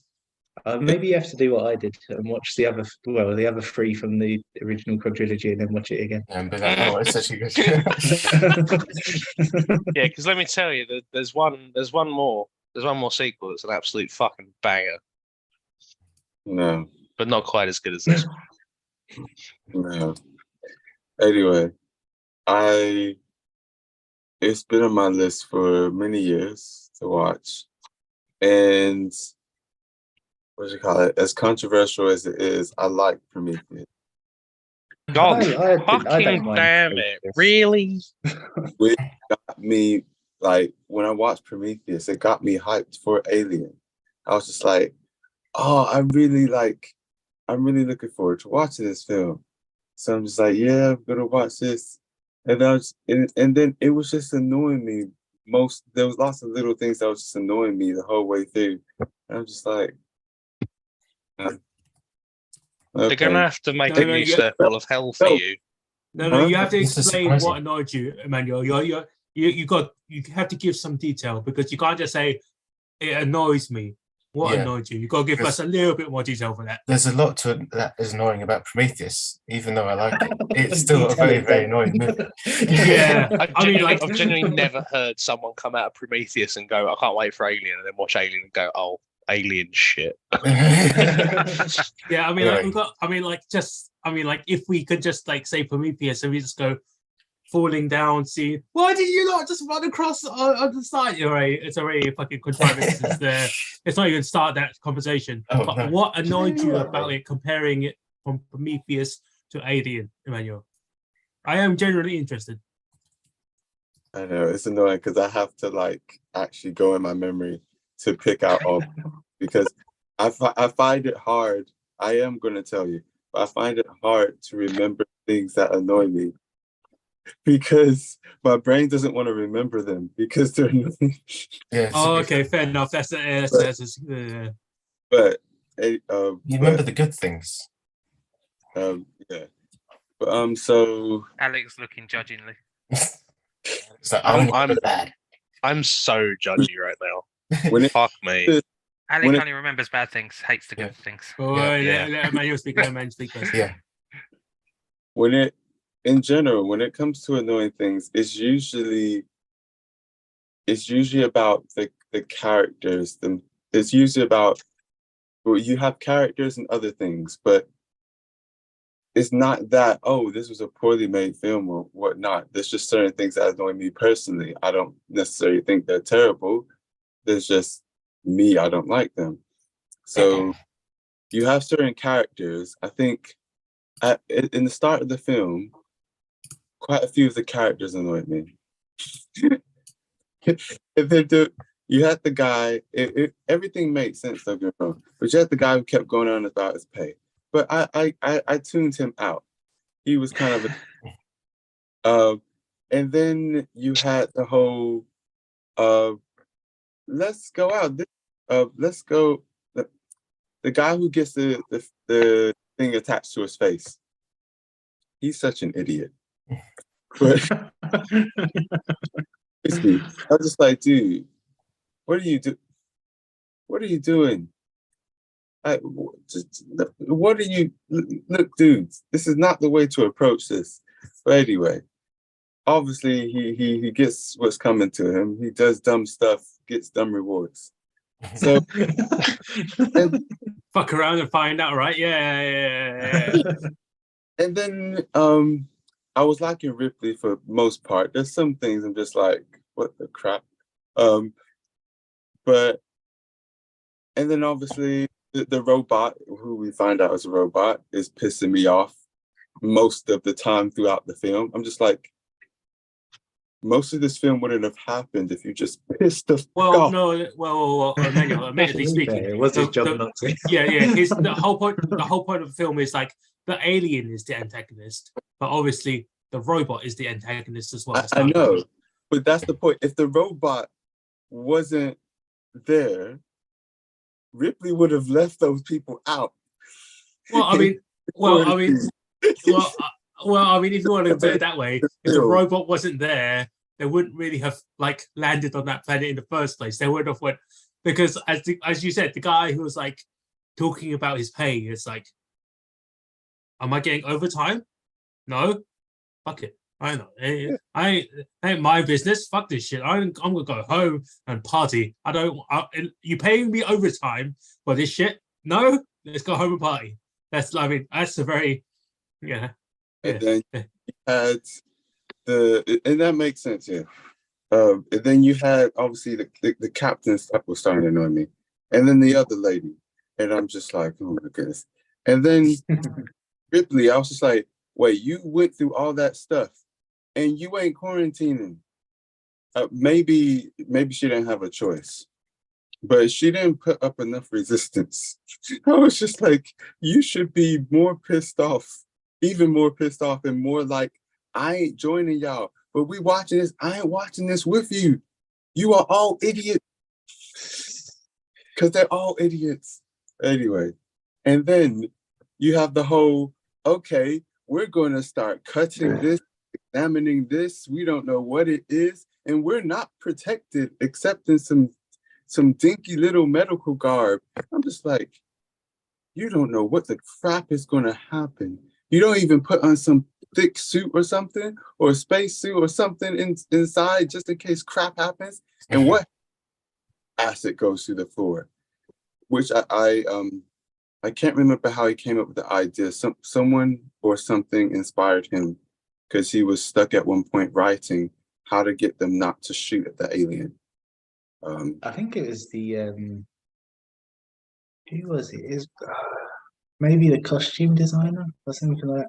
It was another guy who worked on Dark Stuff. Yeah. I can't remember who it was, but he came up with the idea for the acid flood. Like a defense mechanism, like you said. Yeah, Yeah. it was definitely like Good that. As like a thing in the plot, that's good. Hmm. Good writing. Anyway. And then you had the whole kind of thing of we got to stick together. And then they keep separating. And I'm just like many horror films, to be honest. Yeah. No. We don't need to appeal to that. There's actually like quite a few reasons why they have to keep splitting up in this one, which is like, well, separated from something like The Thing, where like time's a factor and Ripley needs to get like the ship ready, and she needs to get the shuttle ready while Lambert and Parker go and get the coolant and stuff. So like there are reasons, and like there's also stuff like when they split up and they tell Brett to go and get the cat, and it's like, you know, they can split up and kind of cover more ground, but like they're expecting something this big, they're not expecting what it actually has turned into. They have no reason to think it's as big as it is. So like there is justification for them. There's a lot more justification for them splitting up than in something like The Thing, where they just kind of keep being absent-minded and just fucking walking off. So stop it. But yeah, regardless of the reasons, they're still idiots. They're still dumb. Yeah, I agree. Like, yeah, I agree with like some of it, because like the main point that I agree with Emmanuel is the captain. Yeah, he was foolish. Yeah, I think they purposely got a captain who was a bit like jaded and foolish anyway, because like when he was impressionable. Yeah, he went because Ripley's character, Ripley was going to go. How many times have you been with the science officer before? And this is the first time. I used to have another guy who I flew out with 6 times, but they just replaced him like a couple weeks before we started our mission. And I was like, Okay. Oh, right, because he had a team. His team got like changed completely. And that's like why he's like how he is now. And I'm like, the company purposely got a jaded, not caring captain to be on this ship. And that's like, right, because all of the crew were expendable and they don't need to waste a good captain, just have some random fucker who we don't care if he dies or not. And it's like, yeah, no, literally, I mean, like, precisely that. If you are the company and you have a thing where you like, you're very willing to make the people who work for you expendable, do you hire the guy as the captain who's going to be like Ripley and question things, or do you hire the guy who doesn't question stuff and just takes it as face value and goes like, yeah, they said so fuck it. Nothing I can do. You have to be gullible. Yeah, he has to be. Yeah, but I think that fits the character of. Well, I understand why Emmanuel is annoyed about it, but I think that fits the actual character itself, and that is like that actually helps the plot, to be honest. Because like if you'd had a capable captain or capable officer, I guess, and he went, you know what? I will go into quarantine. And after the whole fucking film would have changed completely, right? And it's just like, yeah, okay. Yeah. Or they could have said, yeah, we'll quarantine in the infirmary, just for safety reasons. And they would have all changed throughout. It's like, yeah, but no, the guy was like, because Ripley was saying, yeah, but dock 8 to 9 are still under repair, and he was like, you don't need these things. Fuck it. Look, I don't really need gear 1 for my car.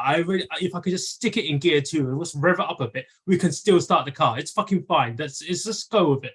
And it's like, yeah, that's the type of guy he is. And it's like, yeah, and that's why it all went to shit, because he's a shit captain, shit person. That's kind of what we're trying to say, is sort of like a lot of the, like, I understand being annoyed at it because it's something that you see everywhere, and it's usually not justified like whatsoever. But here it's kind of part of the world building. Like if you're this company, then yeah, that's who you make captain. You make someone who's just going to follow orders. Absolutely. And it's like, yeah, that's where, like, you have the person who's speaking sense, as in Ripley. She's generally just kind of seen as a bit of a busybody, and you just ignore her.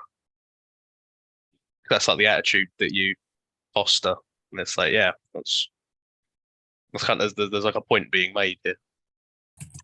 Yeah. But yeah, and it's true. And then I think after that, what was it? Well, excuse me. That's all right. No, that's for me. I just felt for the girl not being frozen in fear.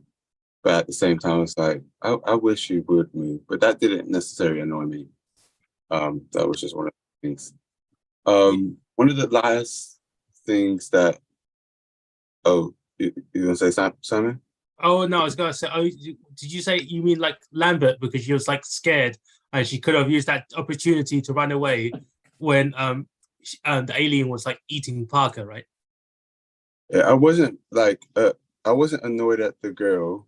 It was more of a, oh, that's a shame. Oh, okay. Yeah, I mean, she was the main one I found annoying. The guy, is it Lambert? Anyway, the guy was an idiot.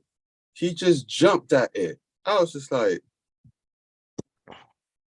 well, he's trying. He doesn't want to kill her by accident. Yeah, that's why he attacks it physically. He knows he's gonna die. Like, if they either do something productive, proactive, or run away. Don't just throw yourself to death with no purpose. There was a pointless death that wasn't going to save her. That wasn't going to help anyone. It's just going to kill him. And now he ain't going to. Anyway, that was, to me, that was just really dumb, pointless death. I was just like, surely you could have done something better or just ran if you couldn't do anything better. Like, or just been like, sorry, I don't know. Anyway, one of the things that one of the last really things that annoyed me. Actually, I didn't even think about the door being open, but that didn't really annoy me that much because people in different situations do things. But the direction, because I was saying to Camilla, I was like, why is she wearing underwear that's too small for her? It looks silly. And then he was just like, it's like 70s, it's like sexualized. I was like, this is dumb. Put her in some decent looking, like she could wear exactly what she's wearing, even though her taking off clothes makes also no sense at this particular moment. It makes less sense that she's wearing very uncomfortable looking underwear that's like too small for her. What is this?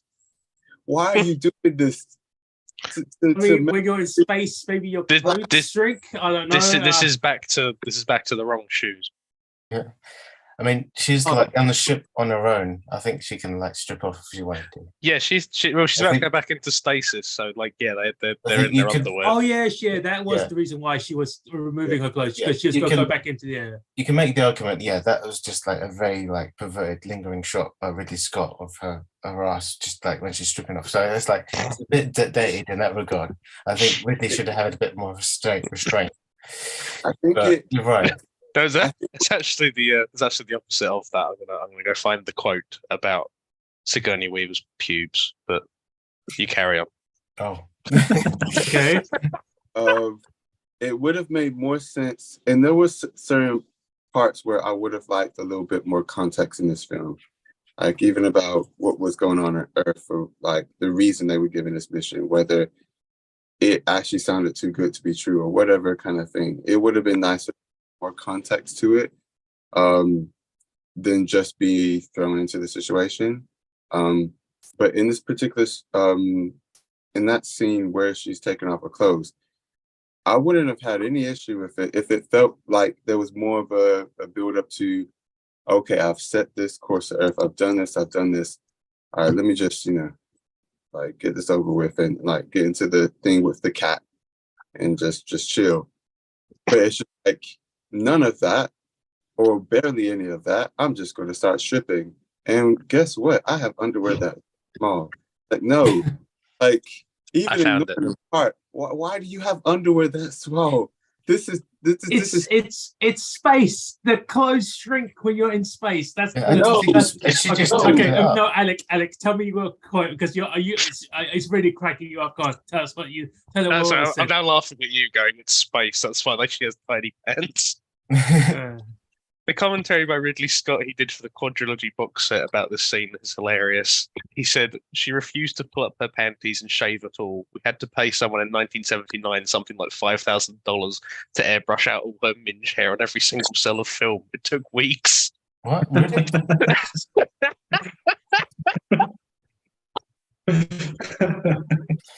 Well, there we go. Sorry.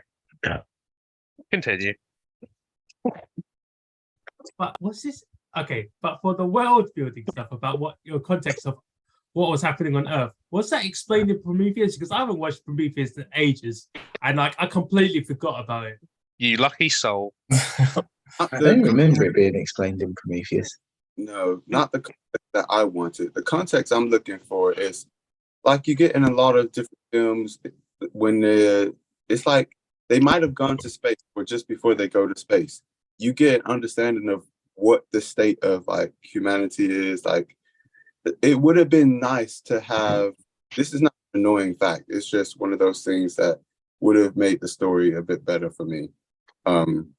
Having some kind of, I don't know, sense of some kind of, whether it's like a few shots on Earth or some people on Earth and something, giving a bit more context to the situation. So you're saying that there wasn't enough world building and lore, essentially, was? Basically, that you had by all the people on the ship, but I wanted a little bit from outside of that to kind of make certain things, I say, concrete, rather than me going, okay, so I'm just going to assume that the world is a very much corporate kind of thing. You're not properly trained, like Wait. I think pilots and this and that. Oh no, I think I've got the idea. I think I've got the idea to what have made it better for you then. So you're saying if there was a conversation between the two engineering guys like Parker and Brett, and it's like, so it's like you just have them go, so Brett, what are you gonna do when you get back home? I'm gonna finally go to a beach. We don't have any more beaches in the on planet Earth. All the water's dried up. You just need some context, right? Just some like story building for the world. I was like, okay, that's fine, right? But I feel like that wasn't what that point of this movie is. This movie was supposed to be again a singular like section of is like finished beginning to end story.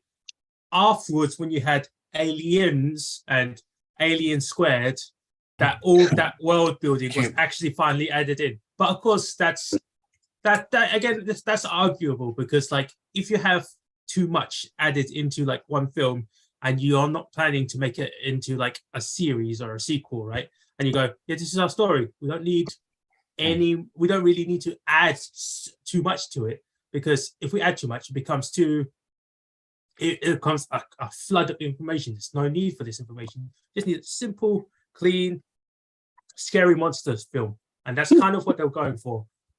Sequels, I think it's all like it's all stuff that's implicit in like how Ash acts, and like he's sort of the stand-in for the company, and then like so seeing how like his attitude and stuff, you get an idea of how they operate, and seeing how Dallas acts, you get an idea of like how a normal kind of like working class sort of high, like you know, sort of someone high enough to be considered a captain, like that's where you get all the world building. I don't think seeing anyone on Earth would help a lot, especially for like the tension and that. Like you go like, we're trapped in this ship and there's an alien and it's got poison blood and it's got a second mouth that like smashes your head in.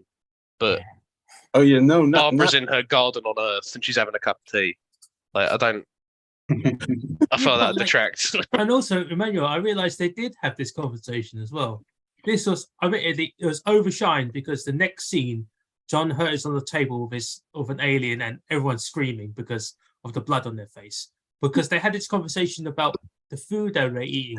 They were like, yeah, you know, it was like grabbing all the food. It's like, yeah, I gotta eat some, when I get back home, I'm gonna eat some real food, not this synthetic stuff. And it's like, yeah, but like you can't really get real food at home anyways. I was like, yeah, that's true, but I'll still eat a lot of it. And I was like, there was context there.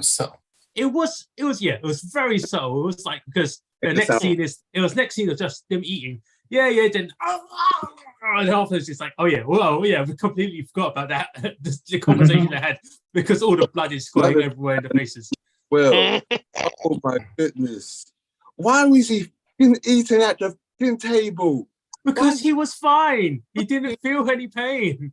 This guy almost died. This alien is suddenly dead. No one knows what the it's just happened. For all they know, he could be infected and all of them are going to die. Yet you have brought this guy, sharing your with him. Emmanuel, I will literally say, you know what COVID is, right? And you know how many people have had this problem, right? Yes, that's what I'm saying. Like he is one of those people, and you gotta realize how many of those people exist in the real world right fucking now. So it's like it's a very, very, very believable situation. Where he goes, yeah, I'm fine. I feel fine. I don't need to worry about it. Just go eat lunch and eat dinner before we go back into the freezer. Yeah, you know. Yeah, it's very believable, but it freaking pisses me off. Yeah, okay, fair enough. That's a fair enough. I think the key thing with me is like it goes back to what we were saying about Dark Star as well, because it's just like they're just normal working people in space doing the job. They're not experts at like stuff like for encountering foreign objects, so like encountering alien life forms. This is completely foreign to them. And compared to like something Prometheus, where they're like experts going into this terrain, it's like we're astronauts, we're the scientists, we're the biologists, we're the geologists, we're the bullshit, whatever it is. They have their jobs and they know what they're doing. Well, allegedly in that film they didn't.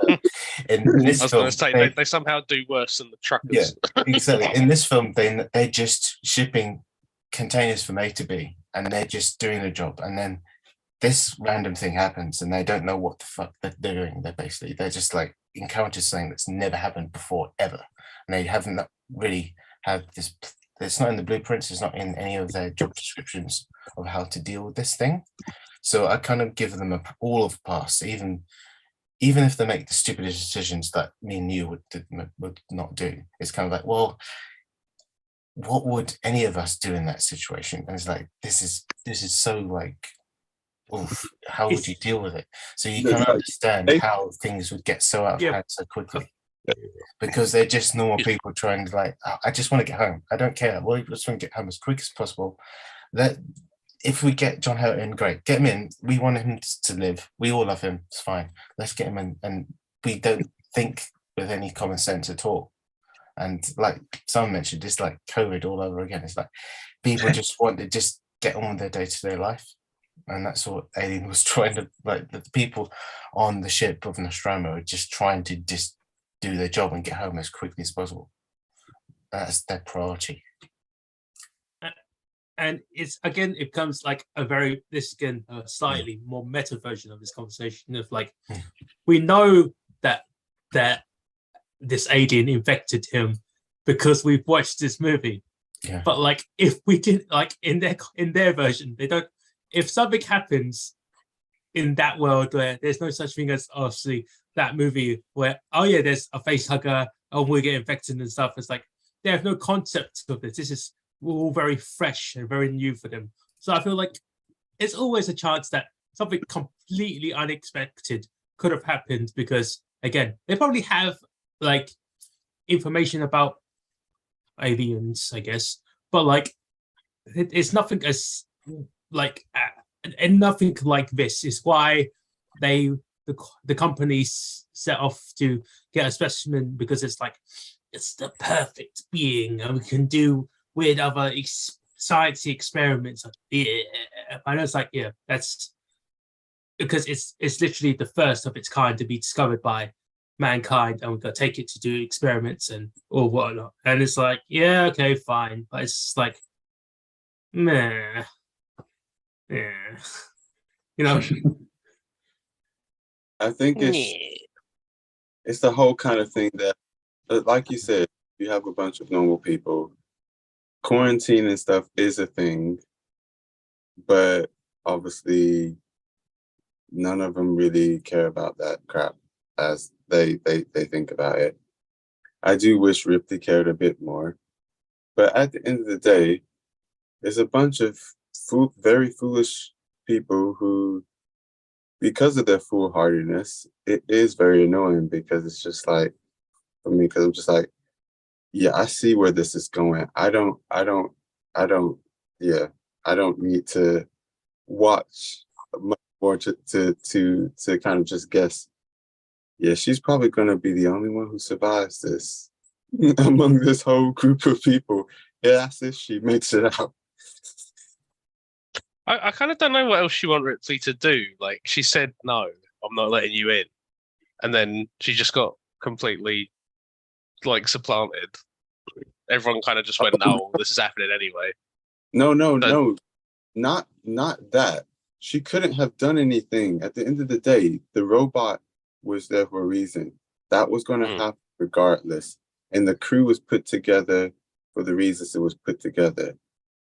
I would have liked her to be a bit more resistant throughout the film and tried to keep herself a bit more separated. Because it kind of seemed like it was just, it was one moment, it was just like, yes, I'm pushing back a lot against you. Ash, you're obviously, I'm not happy with what you're doing. And then suddenly, I'm in it with all of you. And it's kind of like, I would have liked a bit more before that point. Because obviously it would have got to a point where all hands on deck. We all need to be regardless of what's going on. But there was parts before that where she could have pushed back a little bit more, been a bit more like the guy in Dark Star, just not, you know what, I'm okay. I'm just up here. And then obviously things are going bad, and then she's like, okay, I need to step in because I am the second. I can't help this situation from far. But at the end of the day, that's just a little thing. It's not that major. I still overall liked her character. It's just one of those things. Just like certain dumb characters just annoy me and ruin a film for me. This sounds like very similar to what happened with Jaws, to be fair, where like it's not even that it's like problems with sort of the characters in terms of how they're supposed to be. It's just that that's the kind of person that you don't like. Realistic. As in Insomnia, where it's not necessarily a problem with the character's choice, it's just that you don't like his footwear. Yeah. Blowout as well. Definitely. Or in Sevens, the commute. Yeah. You don't like his choice of where to live. Hi. Saying that, he's very similar, and I know this is a trope as well, and it's going off topic. He's very similar in trope to the cop in Die Hard. It's just that the Die Hard cop, he kept doing that, and that's part of the reason she left. He was just at the start of this. I was like, dude, if we see the future, you're a fool. Sorry. Yeah. But otherwise, yeah, it was really, really well made. Other than all that, I think you're great.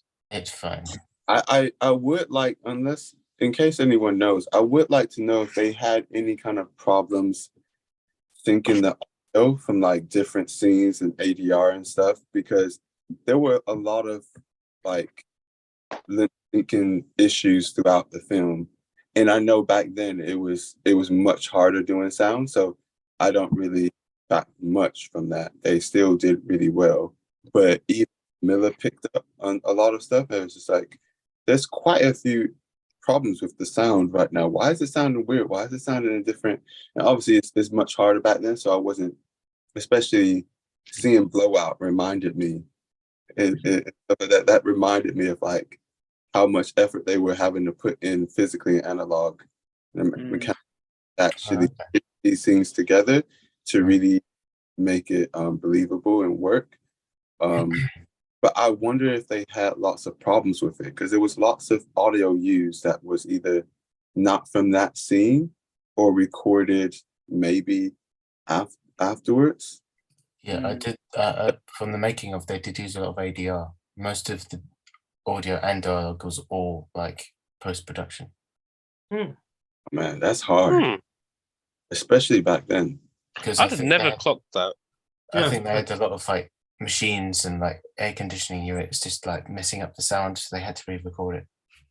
That makes Oh yeah, I mean, yeah. If it was Battersea Power Station, I can imagine, because that's just the big like plants, so it's like, all right, yeah, I guess, because if all that machinery is going, you can't really do a quiet scene and go, oh, it's behind you, and it's it makes sense.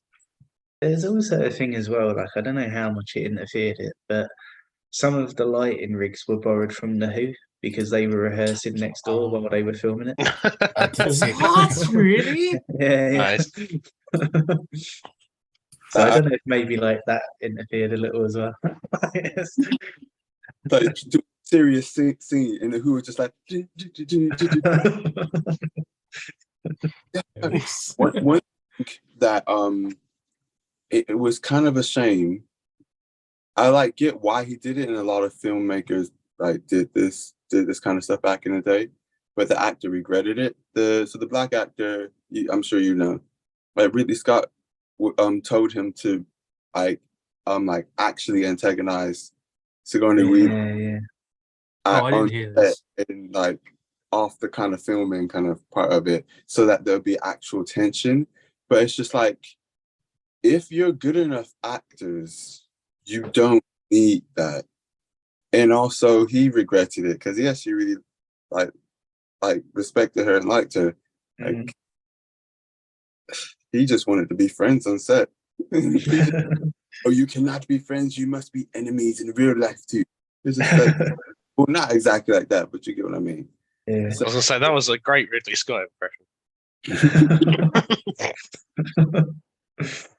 Yeah, Ridley Scott's old school though, isn't he? Like he's big into that kind of like, I guess it is method acting to an extent, but like forced method acting. But if you ever watch like any kind of like interviews or anything with Ridley Scott, he comes across as like the bluntest person in the world. Like there was one, so you know the Hollywood Reporter. So, like around the Oscars every year they do like a round table. So they do like a round table of actors, a round table of writers and directors and whatever. And there's one where it's like there's loads of other directors, but Ridley Scott and Quentin Tarantino are sat next to each other. And Quentin Tarantino's like, so I'm gonna do my next film and that's gonna be my last one, all right? And Ridley Scott's like, but why? And Quentin Tarantino's like, because I want to go into theater. I want to go into theater. I don't want to film anymore. I want to go into theater. And Ridley Scott's just like, it's the same thing. It's completely cut through. I really hope at some point in the future Quentin Tarantino sees this recording, because that is one of my favorite. Yeah, your pronunciation was Yeah, pretty that's- spot on, that's right? quite It's really good. good, actually. Yeah. That's a good Tarantino. Oh man, that's made me lightheaded. Just get your feet out and just put them on the stream. Oh, I don't put Samuel L. Jackson into the city, so it's not as good. That sounded like oh shit, that was really similar to something, but I can't think what it is. That sounded like Weeble and Bob. I like what? Weeble and Bob. Don't know Who? what that Have you is. ever seen Weeble and Bob? It really sounded like it. I'll send you a link and you can have a look. No, it's-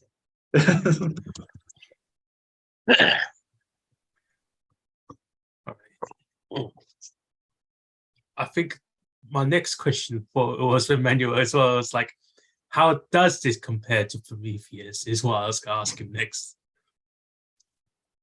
Though it's been a little while since I've seen it, it was much less annoying. Well, yeah, okay. I was going to they're say not, you can't have a go at people being stupid and go like it was better in Prometheus. People were much smarter in Prometheus. Nah, you can't. no, they weren't. No, they You weren't. can't No, do it. I remember. I don't remember much of that film. I remember they acted like a bunch of idiots as well. So it's like, Oh, I Yeah. don't know. I Yeah. think, how would I say it? It's a weird one. I think overall, because the thing is, Alien is good. It's just literally the characters, but the Prometheus didn't have the same reaction to me, because obviously it's not all dumb characters, but certain type of dumb characters that will do it for me. But I wonder if it was a mix between the acting, the pacing, the camera shots. It was a mix of a lot of things, which I just really appreciated. It's just like how I really appreciated Alien in terms of a production way or filmmaking way. It's just some stuff got in the way for me to enjoy it. Whereas Prometheus, and I don't know, maybe it's because of how some of it was built up. It was quite a different film in some ways. Most ways. I enjoyed it more. I'm not saying I would rather Alien be more like Prometheus. Don't get me wrong. I just ended up preferring it more, but I think it was a mix of quite a few things of how it was created and made. See, Is I it- really like Prometheus, but I think I'd probably knock points off it now because the sequel that was supposed to answer the questions that Prometheus set up answered none of them, and we were none the better. So it's sort of made Prometheus pointless. yes. Like everything about Prometheus, I dug the whole thing. But it doesn't work as a self-contained film because of the way it set itself up. Whereas Alien is the opposite, where if they made no other things in that universe, it works well on its own. Sure. That's for me the big difference between the two. I do love them both still though. Just Alien is a million times better. Yes. But is it a horror or a thriller? Well, I said still put it it on. See, I I went struggle with so this. long. I wouldn't I even went call so it a long thriller. without picking it up. For me, I still class it as a sci-fi film. It's sci-fi as well as horror. Like Yeah, it's sci-fi horror, but it depends on what way you view it, what side you lean on. I know Rob leans more on the horror aspect of it.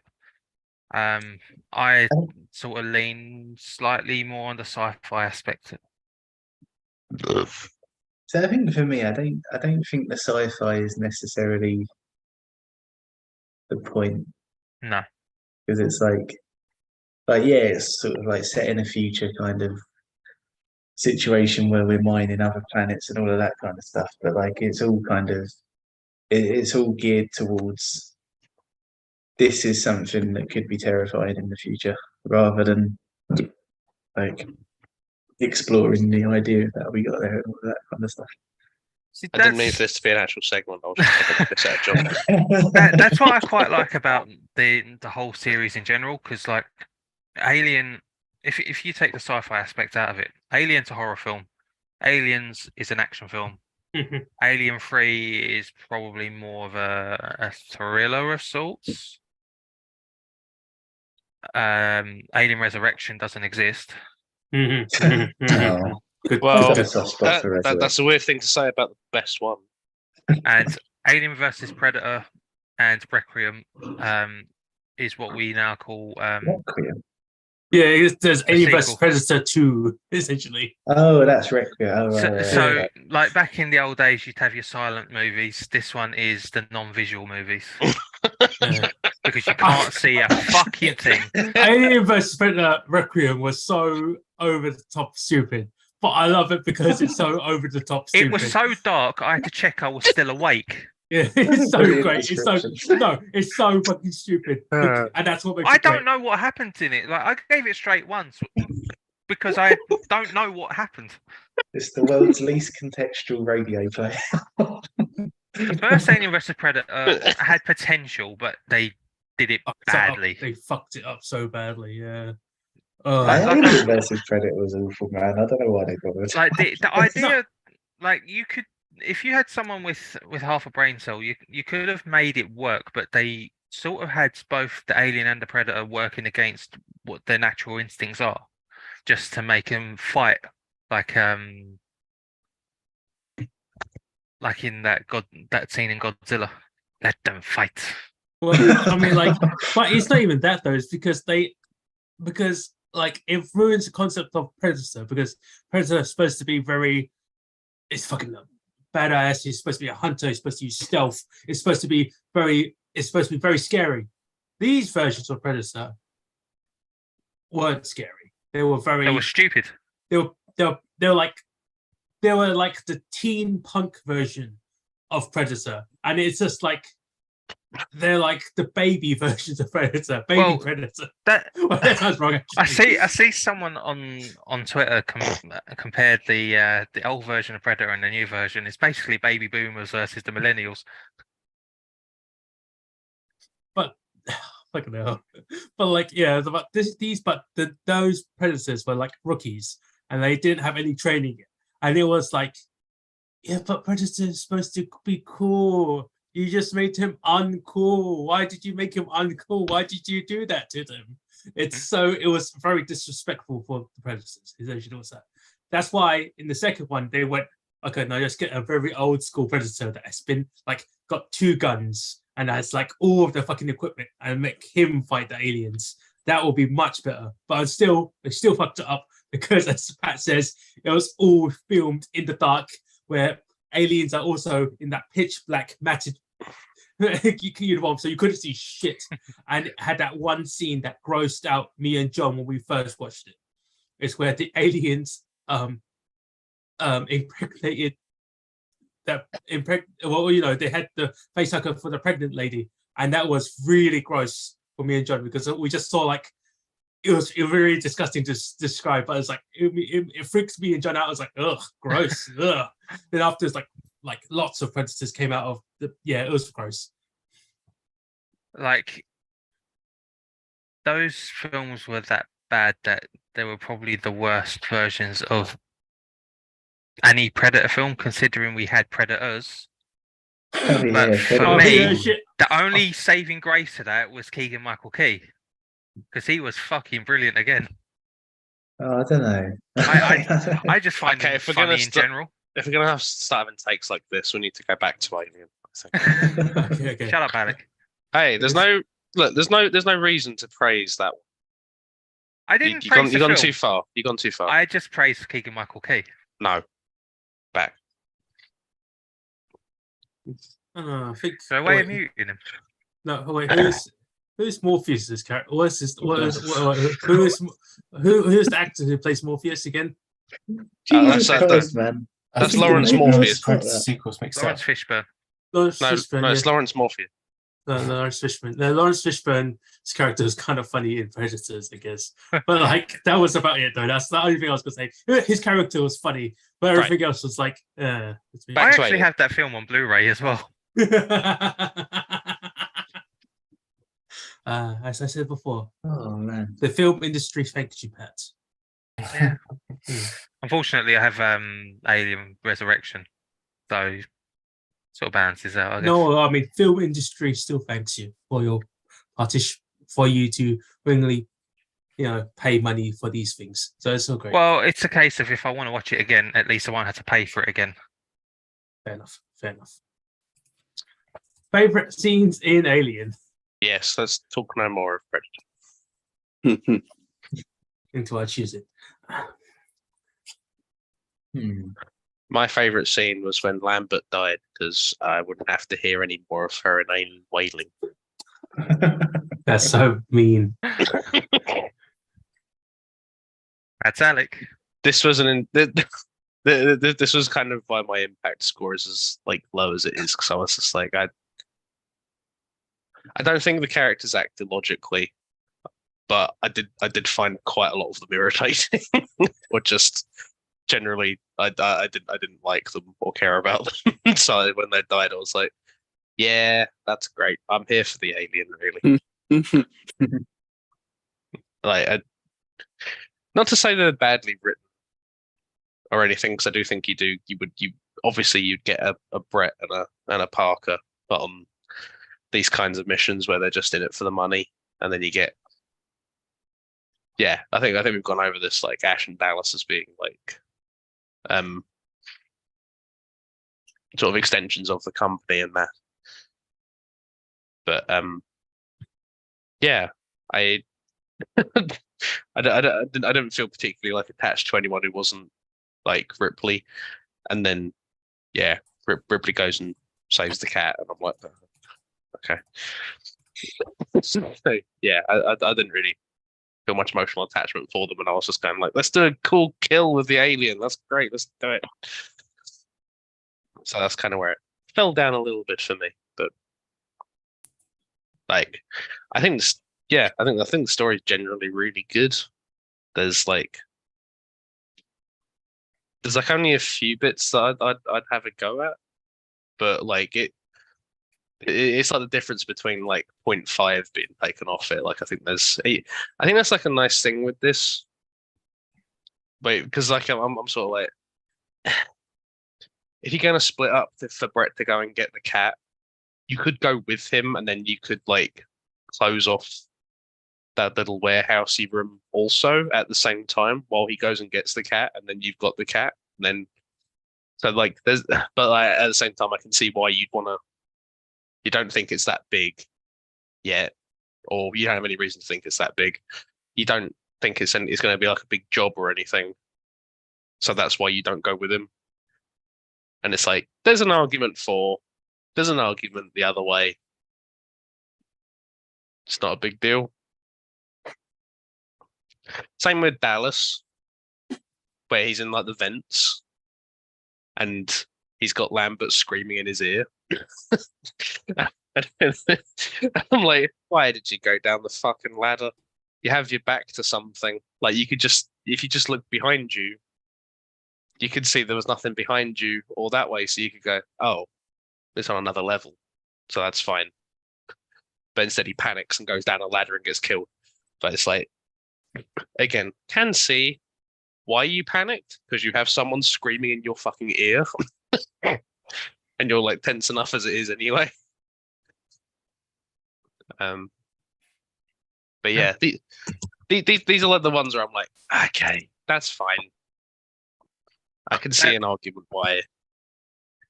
That sort of reminds me of the time that I used to play Destiny with Rob and John, and they'd be saying things in my ear, and I just panic and say, "I'm surrounded," and then fall off the map. Oh, that was Overwatch. I was in Overwatch. Yeah, you got cornered by one person, then walked off the edge of the map. Oh, nice. And I'd have Rob and John saying, "Pat, just move, Pat, just move," and I just fucking panic. The best thing was though is that I watched it happen, and it was like literally you and one other person. You were like facing off, and then you just turned around and walked off, and then you went, "I was cornered."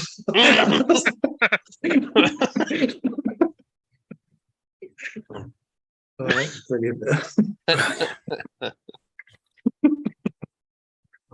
Oh man, that was great. That makes me want to buy a PS5, to be honest. A bit.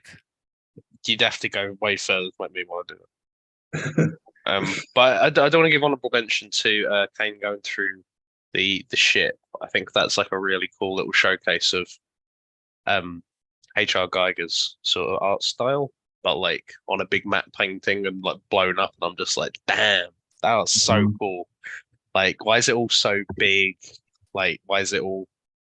It's just such a huge like cavernous like thing, and it's just like it just looks so alien. And like we're not even dealing with anything that's like not kind of humanoid-ish, but it like there's just so much about it that's really distinctive, and it's funny. He's just adding, if you just look at it like really surface level, he's just adding stripes to stuff, but it just looks so weird. It's like, damn, how do you do that? Yeah, if you look at some of the concept art, like I don't know, it is as if he's kind of like created a civilization and then gone from there. Because like it's all stuff that you could imagine kind of like finding in a cave or something.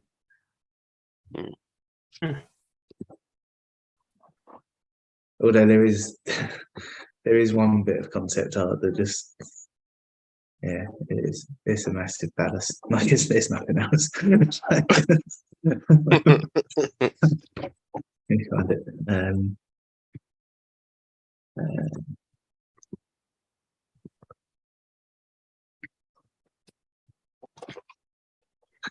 Yeah, let me share my screen.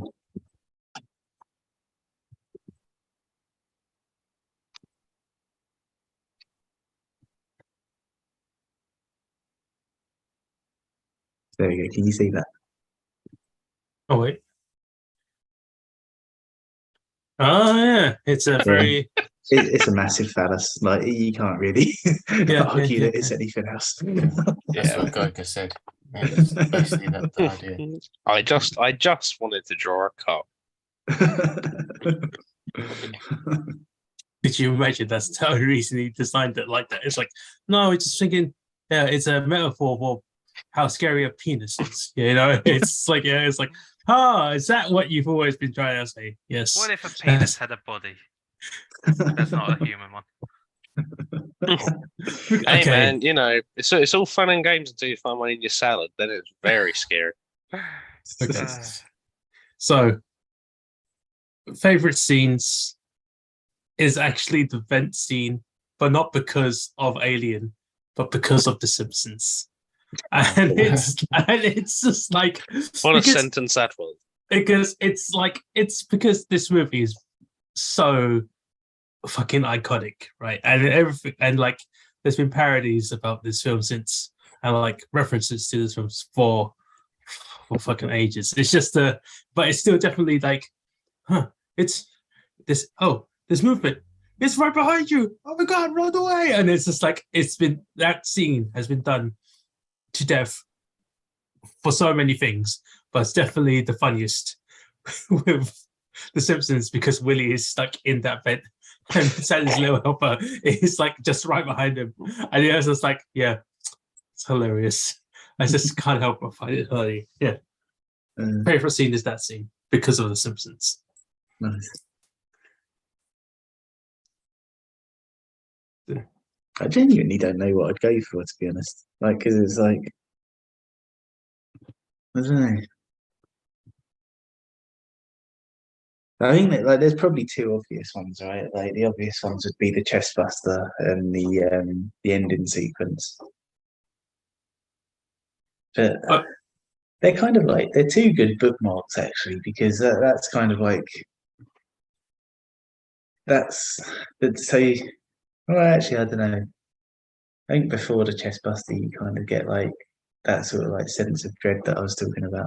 I think more than a favorite scene, I probably have a favorite feeling, and that's just like a horrible, tense kind of like, oh god, the whole way through. You like that feeling? Yeah, I get off on it, man. I mean, so do you like? I mean, you must really fucking love roller coasters. Yeah, like for me, it's kind of the way I kind of like approach horror films, yeah, is because like they all terrify me. Like I have a hard time sleeping after like the mildest of horrors, but I kind of think of it in terms of like in life you don't really get many opportunities to feel like genuine fear. So if you can kind of like increase that off your own back a bit, then you're experiencing more. Okay. And yeah.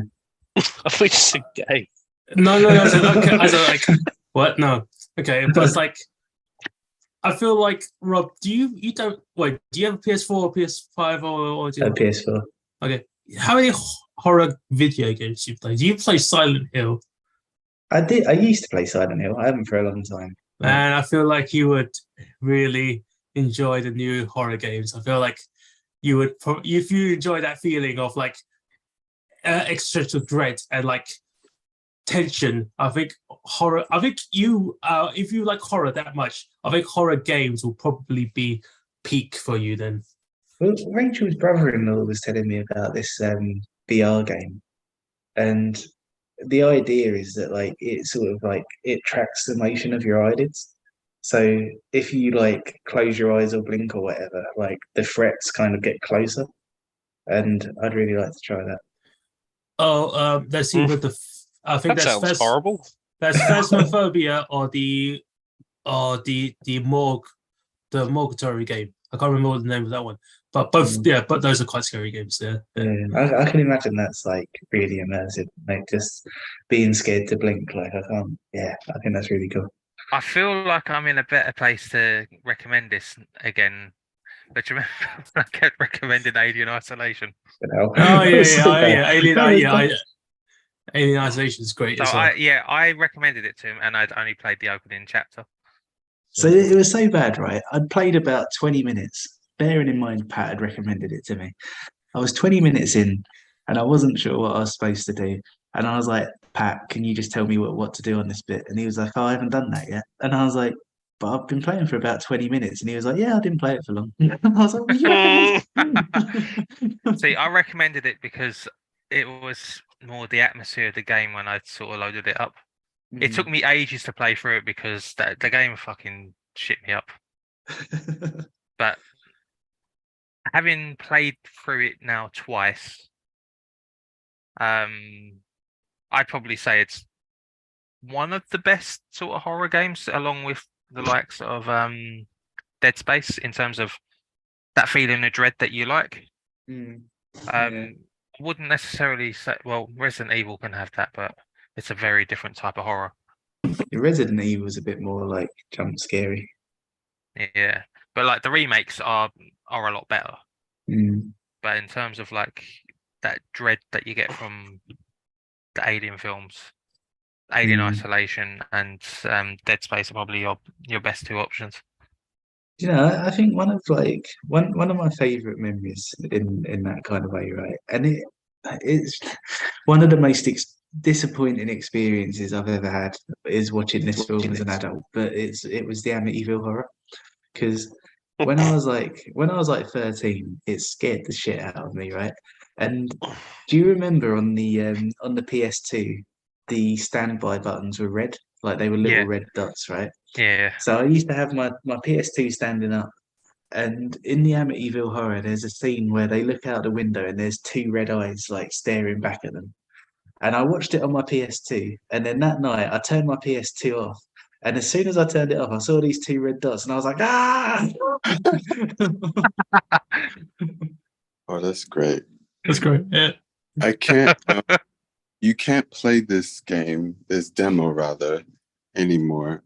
You could watch it if you want You're to. talking about PT. Yep. Oh yeah, that's Fuck that demo. I couldn't That's- sleep for a that- week. yeah, that is actually fucking terrifying. I've actually had the chance to try that out.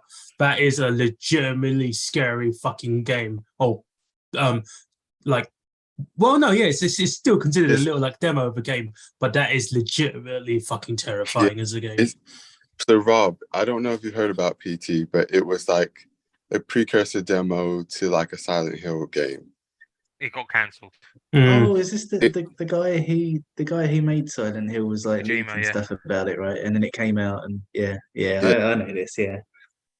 And I remember playing it and thinking just how creeped out, creepy, it's just like how well put together it was. I was like, wait.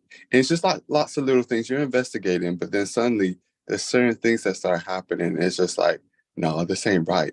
This Yeah, ain't but yeah, This but is- that's like the Kojima level of it, because when he had the interview about it, and like people asked him like, what was your like idea of when making this game? He's like, silent, and he described it as the best translation of it was like this: Silent Hill is a game where we make people piss their pants, but now as I'm the director for this game, I want to make people shit their pants. Is the best translation for this game. And it was like, yeah, legitimately, it's fucking terrifying because That's a you line if I ever heard one. yeah, but it's yeah, of course.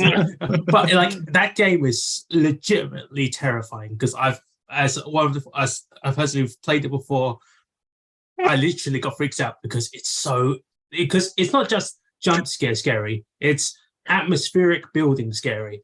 And like it has that such good level of tension. Like Yeah. yeah, I think you could, to be honest, you could probably find a video of a YouTuber just playing that demo, and you would Oh, yeah. still be freaked out. That's how good it is. Yeah, definitely. I Yeah. recommend. That's like the gold standard. It's like it's all. I don't know. I was gonna say if I go to bed like worrying about what's about to happen, then I know I've like seen a decent film, but that's not necessarily true. A lot of films have done that to me. Sunshine did it. What? Yeah. Sunshine. Yeah, the ending freaked me out. Ah, no. Okay. Maybe, okay. I was just getting confused, but yeah. Sorry. That film that was inspired by Dark Star freaked you out. Do you know what? Actually, that reminds me. So I got invited to go on this podcast, right? And the theme of the podcast is like the most disturbing thing you've ever seen in film. And my first thought was The Notebook. What? Yeah, that really upset me, man. Because I spent like days afterwards being like, that must be a horrible thing to go through. What thing? Well, like dementia and stuff. Oh yeah, okay, Well, I fair mean, enough. like, I guess you forgot. I've never seen it. Have you not? Have No. you not? sorry to Or are you spoil it for you. sure? Well, to be fair, I'm glad you spoiled it because obviously there's been dementia around me, so I sort of don't want to watch something like that. Fair enough. like disturbing in like because like you wouldn't want to go through dementia, or like disturbing because of what happens in the film. A little bit of both. Like, so this is I've spoken about this before, right? So I said that as if I was about to share something really personal. It's not. So yeah, so there's this thing, right? So it's kind of like it's a scientific theory in the way that people kind of like interpret films in their brains, right? And so the idea is that some people will interpret a film as if they're watching a memory of their own. And I think that's possibly why scary films scare me so much, is because somewhere in my brain it's going like, oh, I can't believe we forgot this. We're gonna have to like really make sure we register it so that doesn't happen again. Yeah. So I think like, so yeah, on an experiential level, I think I'm kind of going like, man, it's really awful that this happened to that guy. But subconsciously I'm going, that's really that's something that's really awful. And somewhere in here it's happened. I think you have talked about it before, but I just can't like wrap my head around it because like it seems a bit extreme. I've never really thought like I'm a person who's space and been chased by an alien. Oh, But yeah, like, no, it's not on like a literal kind of like I believe I've been to space now level, but I think there is kind of like there's a process happening somewhere where my brain's kind of like learning something from it as if it was a memory, if that makes sense. okay, that's I- gone. Oh, I was gonna say I get that. It's kind of like it'll be interesting to read like papers and stuff on it, but it's kind of like how if you've watched anything, but something that's happening in the film relates to a real memory or something that really could have happened, and it makes you really sad because you can actually properly connect to it. Mm. And unlike sympathy, that's empathy. Obviously, it's more empathetic, and maybe it's more in that level where your brain is doing that, even though it's not real. It's kind of making it seem more real, as if it is one of those memories you've had that's bringing you to tears or whatever kind of emotion is evoking. It's kind of like the whole kind of every time I see a film of like father daughter and they're having some heart like wrenching kind of scene, and I'm just like, man, it's like the whole kind of like the Tony Stark and his kid thing. I was just like, oh man, but I'm only feeling this much because of how it reminds me of like actual things that have happened in my own life. So Yeah. Understand? Yeah, that makes sense. it's an interesting. I just linked an article to the chat, and it explains it a bit, but it's kind of like the bit of your well, it's essentially that your brain in some people their brains reacts to a film in the same way as it would react to a memory. So like you kind of like you know how the brain is wired to sort of like learn from experience and that kind of thing. You can replicate it with a film as if it was a memory. Okay. Okay, but talking about films instead, what was Ben's favorite scene? For me, I think it's probably when John Hurt's character first well, it's the whole derelict spaceship sequence where he goes into the ship and before he gets face hugged. Is it the bit where they go, "Hey, John Hurt, how you doing?" And he looks around and he goes, "It good." Yes, he does. Yeah. And then he just falls down and slips and it's like, oh, I'm fine. But yeah, the whole build up to that is really tense and just brilliantly done because of the production design. It good. I find. But yeah, I love that bit. The whole Yeah. because it just sets up the lore of Alien and just the mystery and just where they came from, and there's so much intrigue and suspense there, and the setup just it all comes to a point at that point.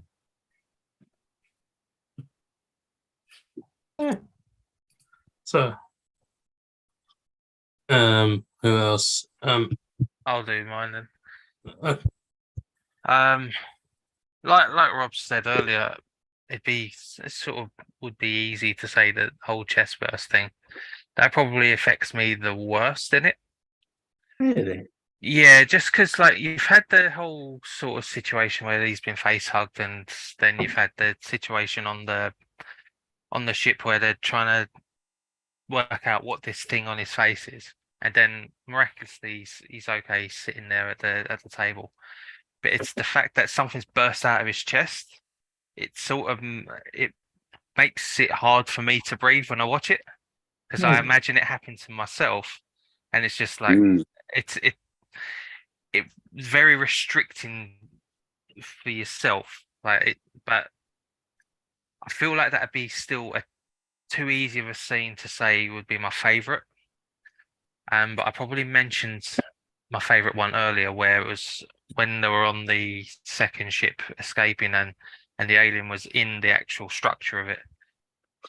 And every single time that I watch it, I keep forgetting where he is, and it sort of startles me every time he turns his head. Like, fuck! I think that's sort of that I'd have to put down to how good of a job Ridley Scott did with the film. Like, there's a lot of films that you can watch multiple times and you know what's going to happen, or you know where each bit is. But every time I watch this, I keep forgetting where the alien's going to appear from. And yeah, I really appreciate that level of work. I think that's a very easy scene to pick, because that's like the one action scene. And it ends with a little miniature. It's very cute. Also, you got to throw out some love to the really tight pants. No. Never. I should have known when I picked it that you wasn't going to get along with it. I should have been looking at it going, ill-fitting underwear, lighting that's reminiscent of Close Encounters. This isn't Emmanuel's thing. But if you had asked me, I still would have been like, oh yeah, I want to watch this film. All it needed was the sunshine. Oh, that's the point, actually. I need to have a look at your watch list now you've got Letterboxd. I haven't added too much to it. I realize how time consuming it is. All my watch list is like on my phone, but it transferred. I've got hundreds on there. You can, if you want, you can put them all in a CSV file and upload them.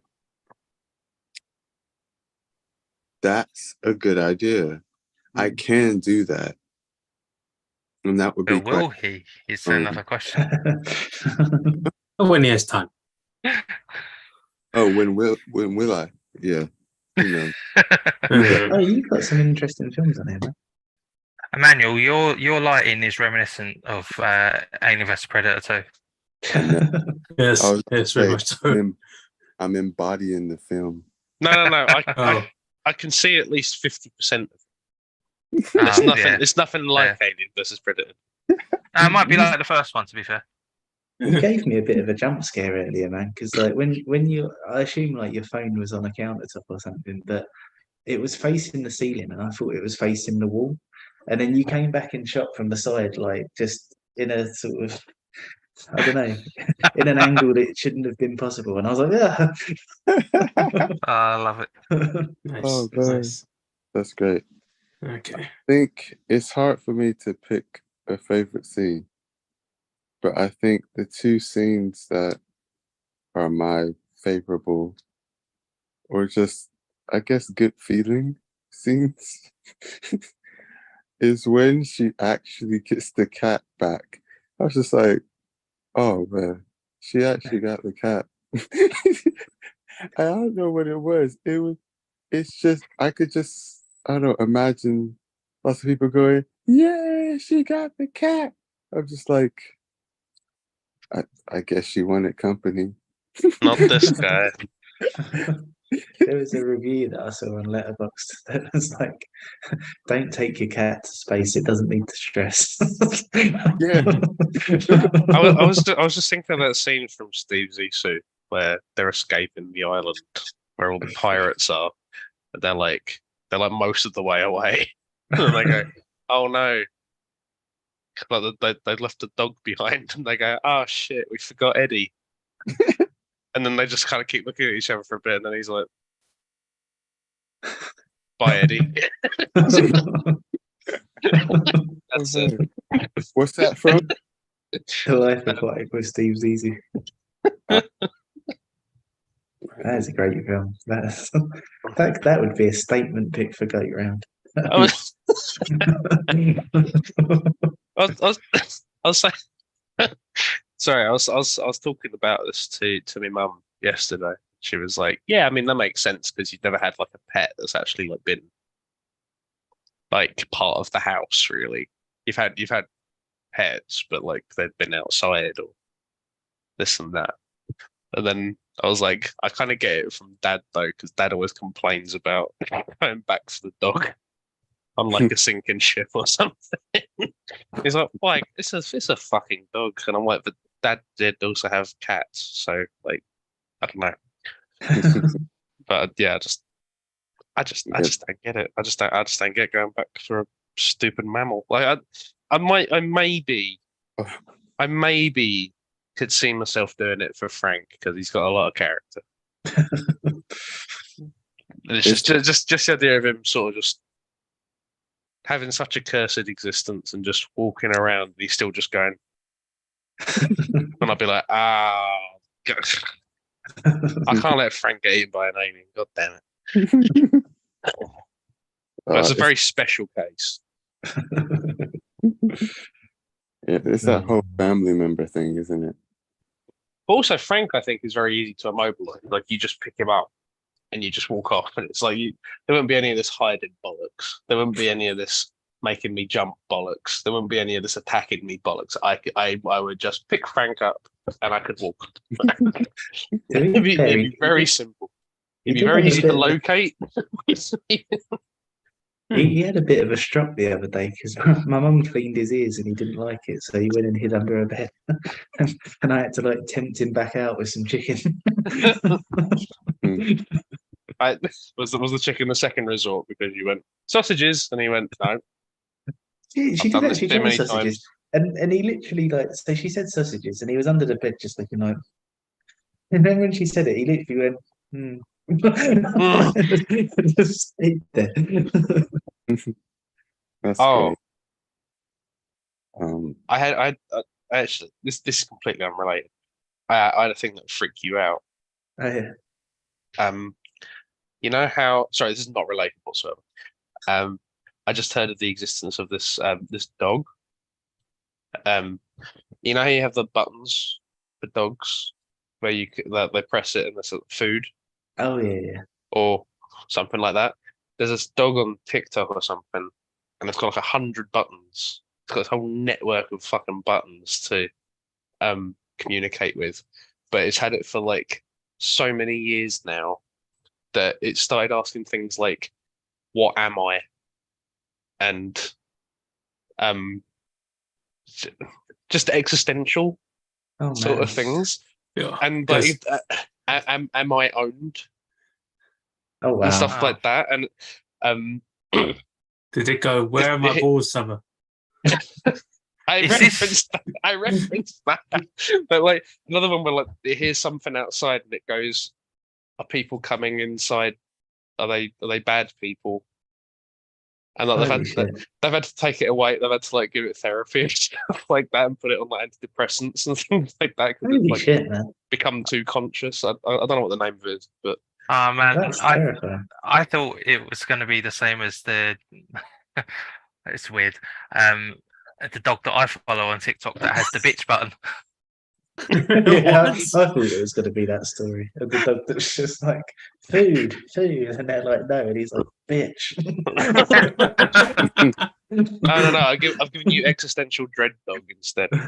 That's terrifying. I don't want. Me and Rob hang out at the cool, funny dog. Alex hangs out with the one with the It- crisis. But it's like it doesn't. When it's asking, "Am I owned?" It's like it doesn't like the idea that it is something that's been purchased. It thought it was part of the family, but Oh, man. it's realised it's something that's been That- bought. Like that dog is now smoking a cigar, going, What That is dog needs Wolf. to be picked up by Vin Diesel. Then it'd be part of the family. Wow. Yeah. What a horrible fate for that dog. But yeah, no. The Sorry. Fast and the Eb- Wolfiest. Ed was just talking about it today, and I was just like, "Fuck me!" Like 4 years of letting a dog talk, and it's gained like sentience and stuff. See, that the irony is, I'd go and save that dog. He wouldn't want me to, but I'd go like, "Nah, you've had a hard one." Oh man. Anyway, Okay. sorry, yeah, I'll just leave you with that. Okay. All right. So I think with The se- no, you go. the second part to what I was saying was the kind of good feeling of just kind of finding it funny, but also being like, it's kind of wholesome. I think that's in this whole crazy mess of what's happening. She managed to get the cat from something that was going to kill her. It's like, okay. And then when it was, I guess, finally over and she like yeeted it out the door, it's like, okay. I mean, I liked the moment even before when she knew, oh, it's over. I was like, it's not over. It's probably on the ship. It is on the ship. Okay. I mean, it's unfortunate that I was right. I don't know how you're gonna survive now. But I did like she managed to get it off the ship. I like the dude who's just been completely blindsided. She just fucking gets naked and has a big wank. He just like, wait for this alien. It's like, no, there's no alien. I just felt like fucking filming that. Yeah. The fact of what you told me, Alec, as well, it makes me I still dislike it. It still annoys but for different reasons. Like, woman, put some proper underwear on. Don't create so much work for all the. Anyway, I'm not going to finish that because that doesn't sound. You're not the only one. I mean, when we watched it, Ev did have a rant about it, and she was just like, "Why the fuck? Why?" No. She just went, "Is it hot?" No. And I went, "Yeah." She went, "Oh, all right. Whatever." It was hot. No, it was.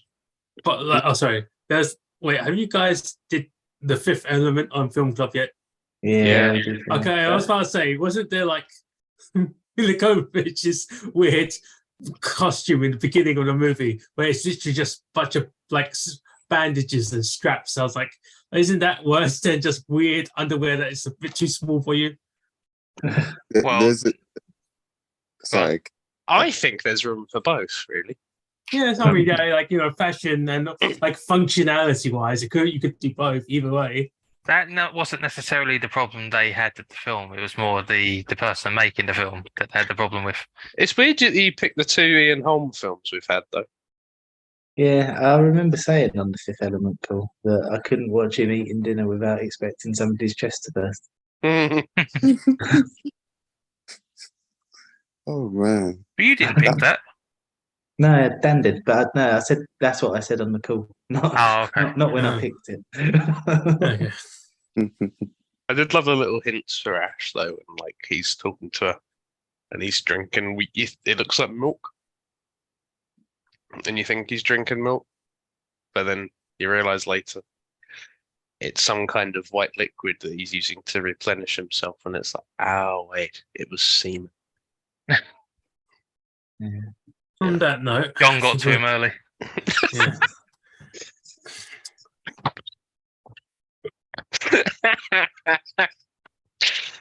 Oh god. Anyway, so I think we're done here. So, Pat, where's Pat next, right? Yeah. it's Paris, Okay, Pat, what is your film? So, That wasn't fair. You can't do that to me right here. keeping sort of the current trend where Rob's picked Dark Star and Alien, I am going to up the ante. And you've had one alien. How about many aliens? I pick Aliens. No. Are you serious? Yeah, Oh, 100%. Me and Rob have had this plan for about 2 years. We've had it planned since year one. Yeah. okay. This Wait, was all. can- This was all designed to make make John watch a fucking alien film. And he fucked off twice, so Yeah, we were like, nah, he fucked off twice before this plan came to fruition. Yeah. What is Right. Aliens on? it'd be That's also on Plus. Disney Plus. Okay, cool. You know, no, it's, when we was originally going to do it, John left, and then he came back, and we were like, "Oh, we could do it again," and then he left again. Rob, we could have done it next year when we had the Disney round. We could have done. But yeah, Okay. yeah, Disney Princess film- round. my film is Aliens. Aliens. Okay, cool. And just and looking- funnily enough, this is my favourite of the two. Yes. Like, I love one, but two, it's mwah. Guess. Two. Yeah, two is better. It's better. Interesting. I hope so. I think you'll like two better. Yeah. My favorite is the first by a mile, but I think you'll like two better. Yeah, Also- I think Emmanuel will. Yeah. Yeah. 'Cause Also, I Aliens don't is even action like film, right? Yeah. Yeah. Yeah. Yeah. Mm. So yeah. See. And our So first if- James Cameron film as well. It is. It is. Big Money Jim is finally in film club. Isn't it? To go with Big Money Pat. Oh, yeah, yeah. what's the budget of this? Let me have a look. Emmanuel, your watch list is it's quite something. Oh, why? It goes Schindler's List, Mean Girls, Alien. Wait, what? That's a fantastic trilogy. I don't know what you're talking about. That's yeah, but like you made it sound like a whole like title. Yeah, it's the Schindler's List of Mean Girls of Aliens. I was like, wait, what? Rob, the budget isn't that high, but I suppose for the time it was 18.5 million. Could you not 18, imagine yeah. just a round table with the alien, Regina George, and Hitler, and you're going like, who's more evil? I don't know. Regina, definitely. It is Regina, but we can't hit Hitler with the bus. Oh, man.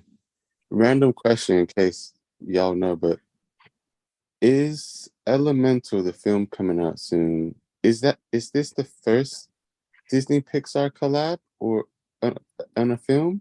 Yeah, Wait, Disney Pixar has been a thing since like Toy Toy Story. Story. Yeah. Yeah. 1995. True, I guess so. well, I mean, like, That I was mean, just- were you considering them as two separate studios, Emmanuel? I guess that Yeah. there's some people who debate that it could be two separate studios, That was the But, weirdest like- question I've ever. but they are the same like parent company, so it's all the same to be honest, technically. Okay, cool. Yeah, because I thought they were separate companies for quite a while, and I didn't really, even though it says it plenty of places, I don't pay attention. So it's just like, when did they like actually start collabing together? Because this can't be their first.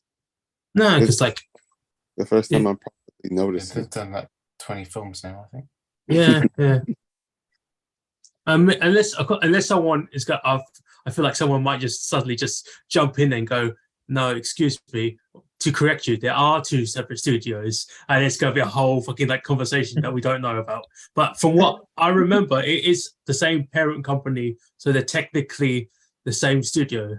Or if you really want to jump it up a bit, you can say technically the Wreck-It Ralph one, the sequel, where you had all the Disney princesses and like that one Pixar princess was together, and I was like, yeah, they collabed there. It's fine. Fuck it. Who cares?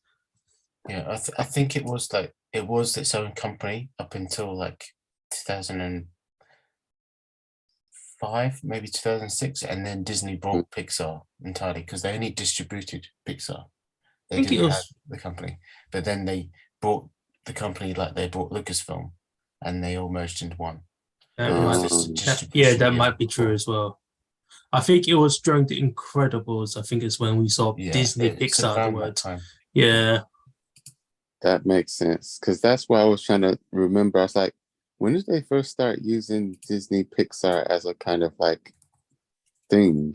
There's a hyphen in there, right? Yeah. It's like, I don't remember.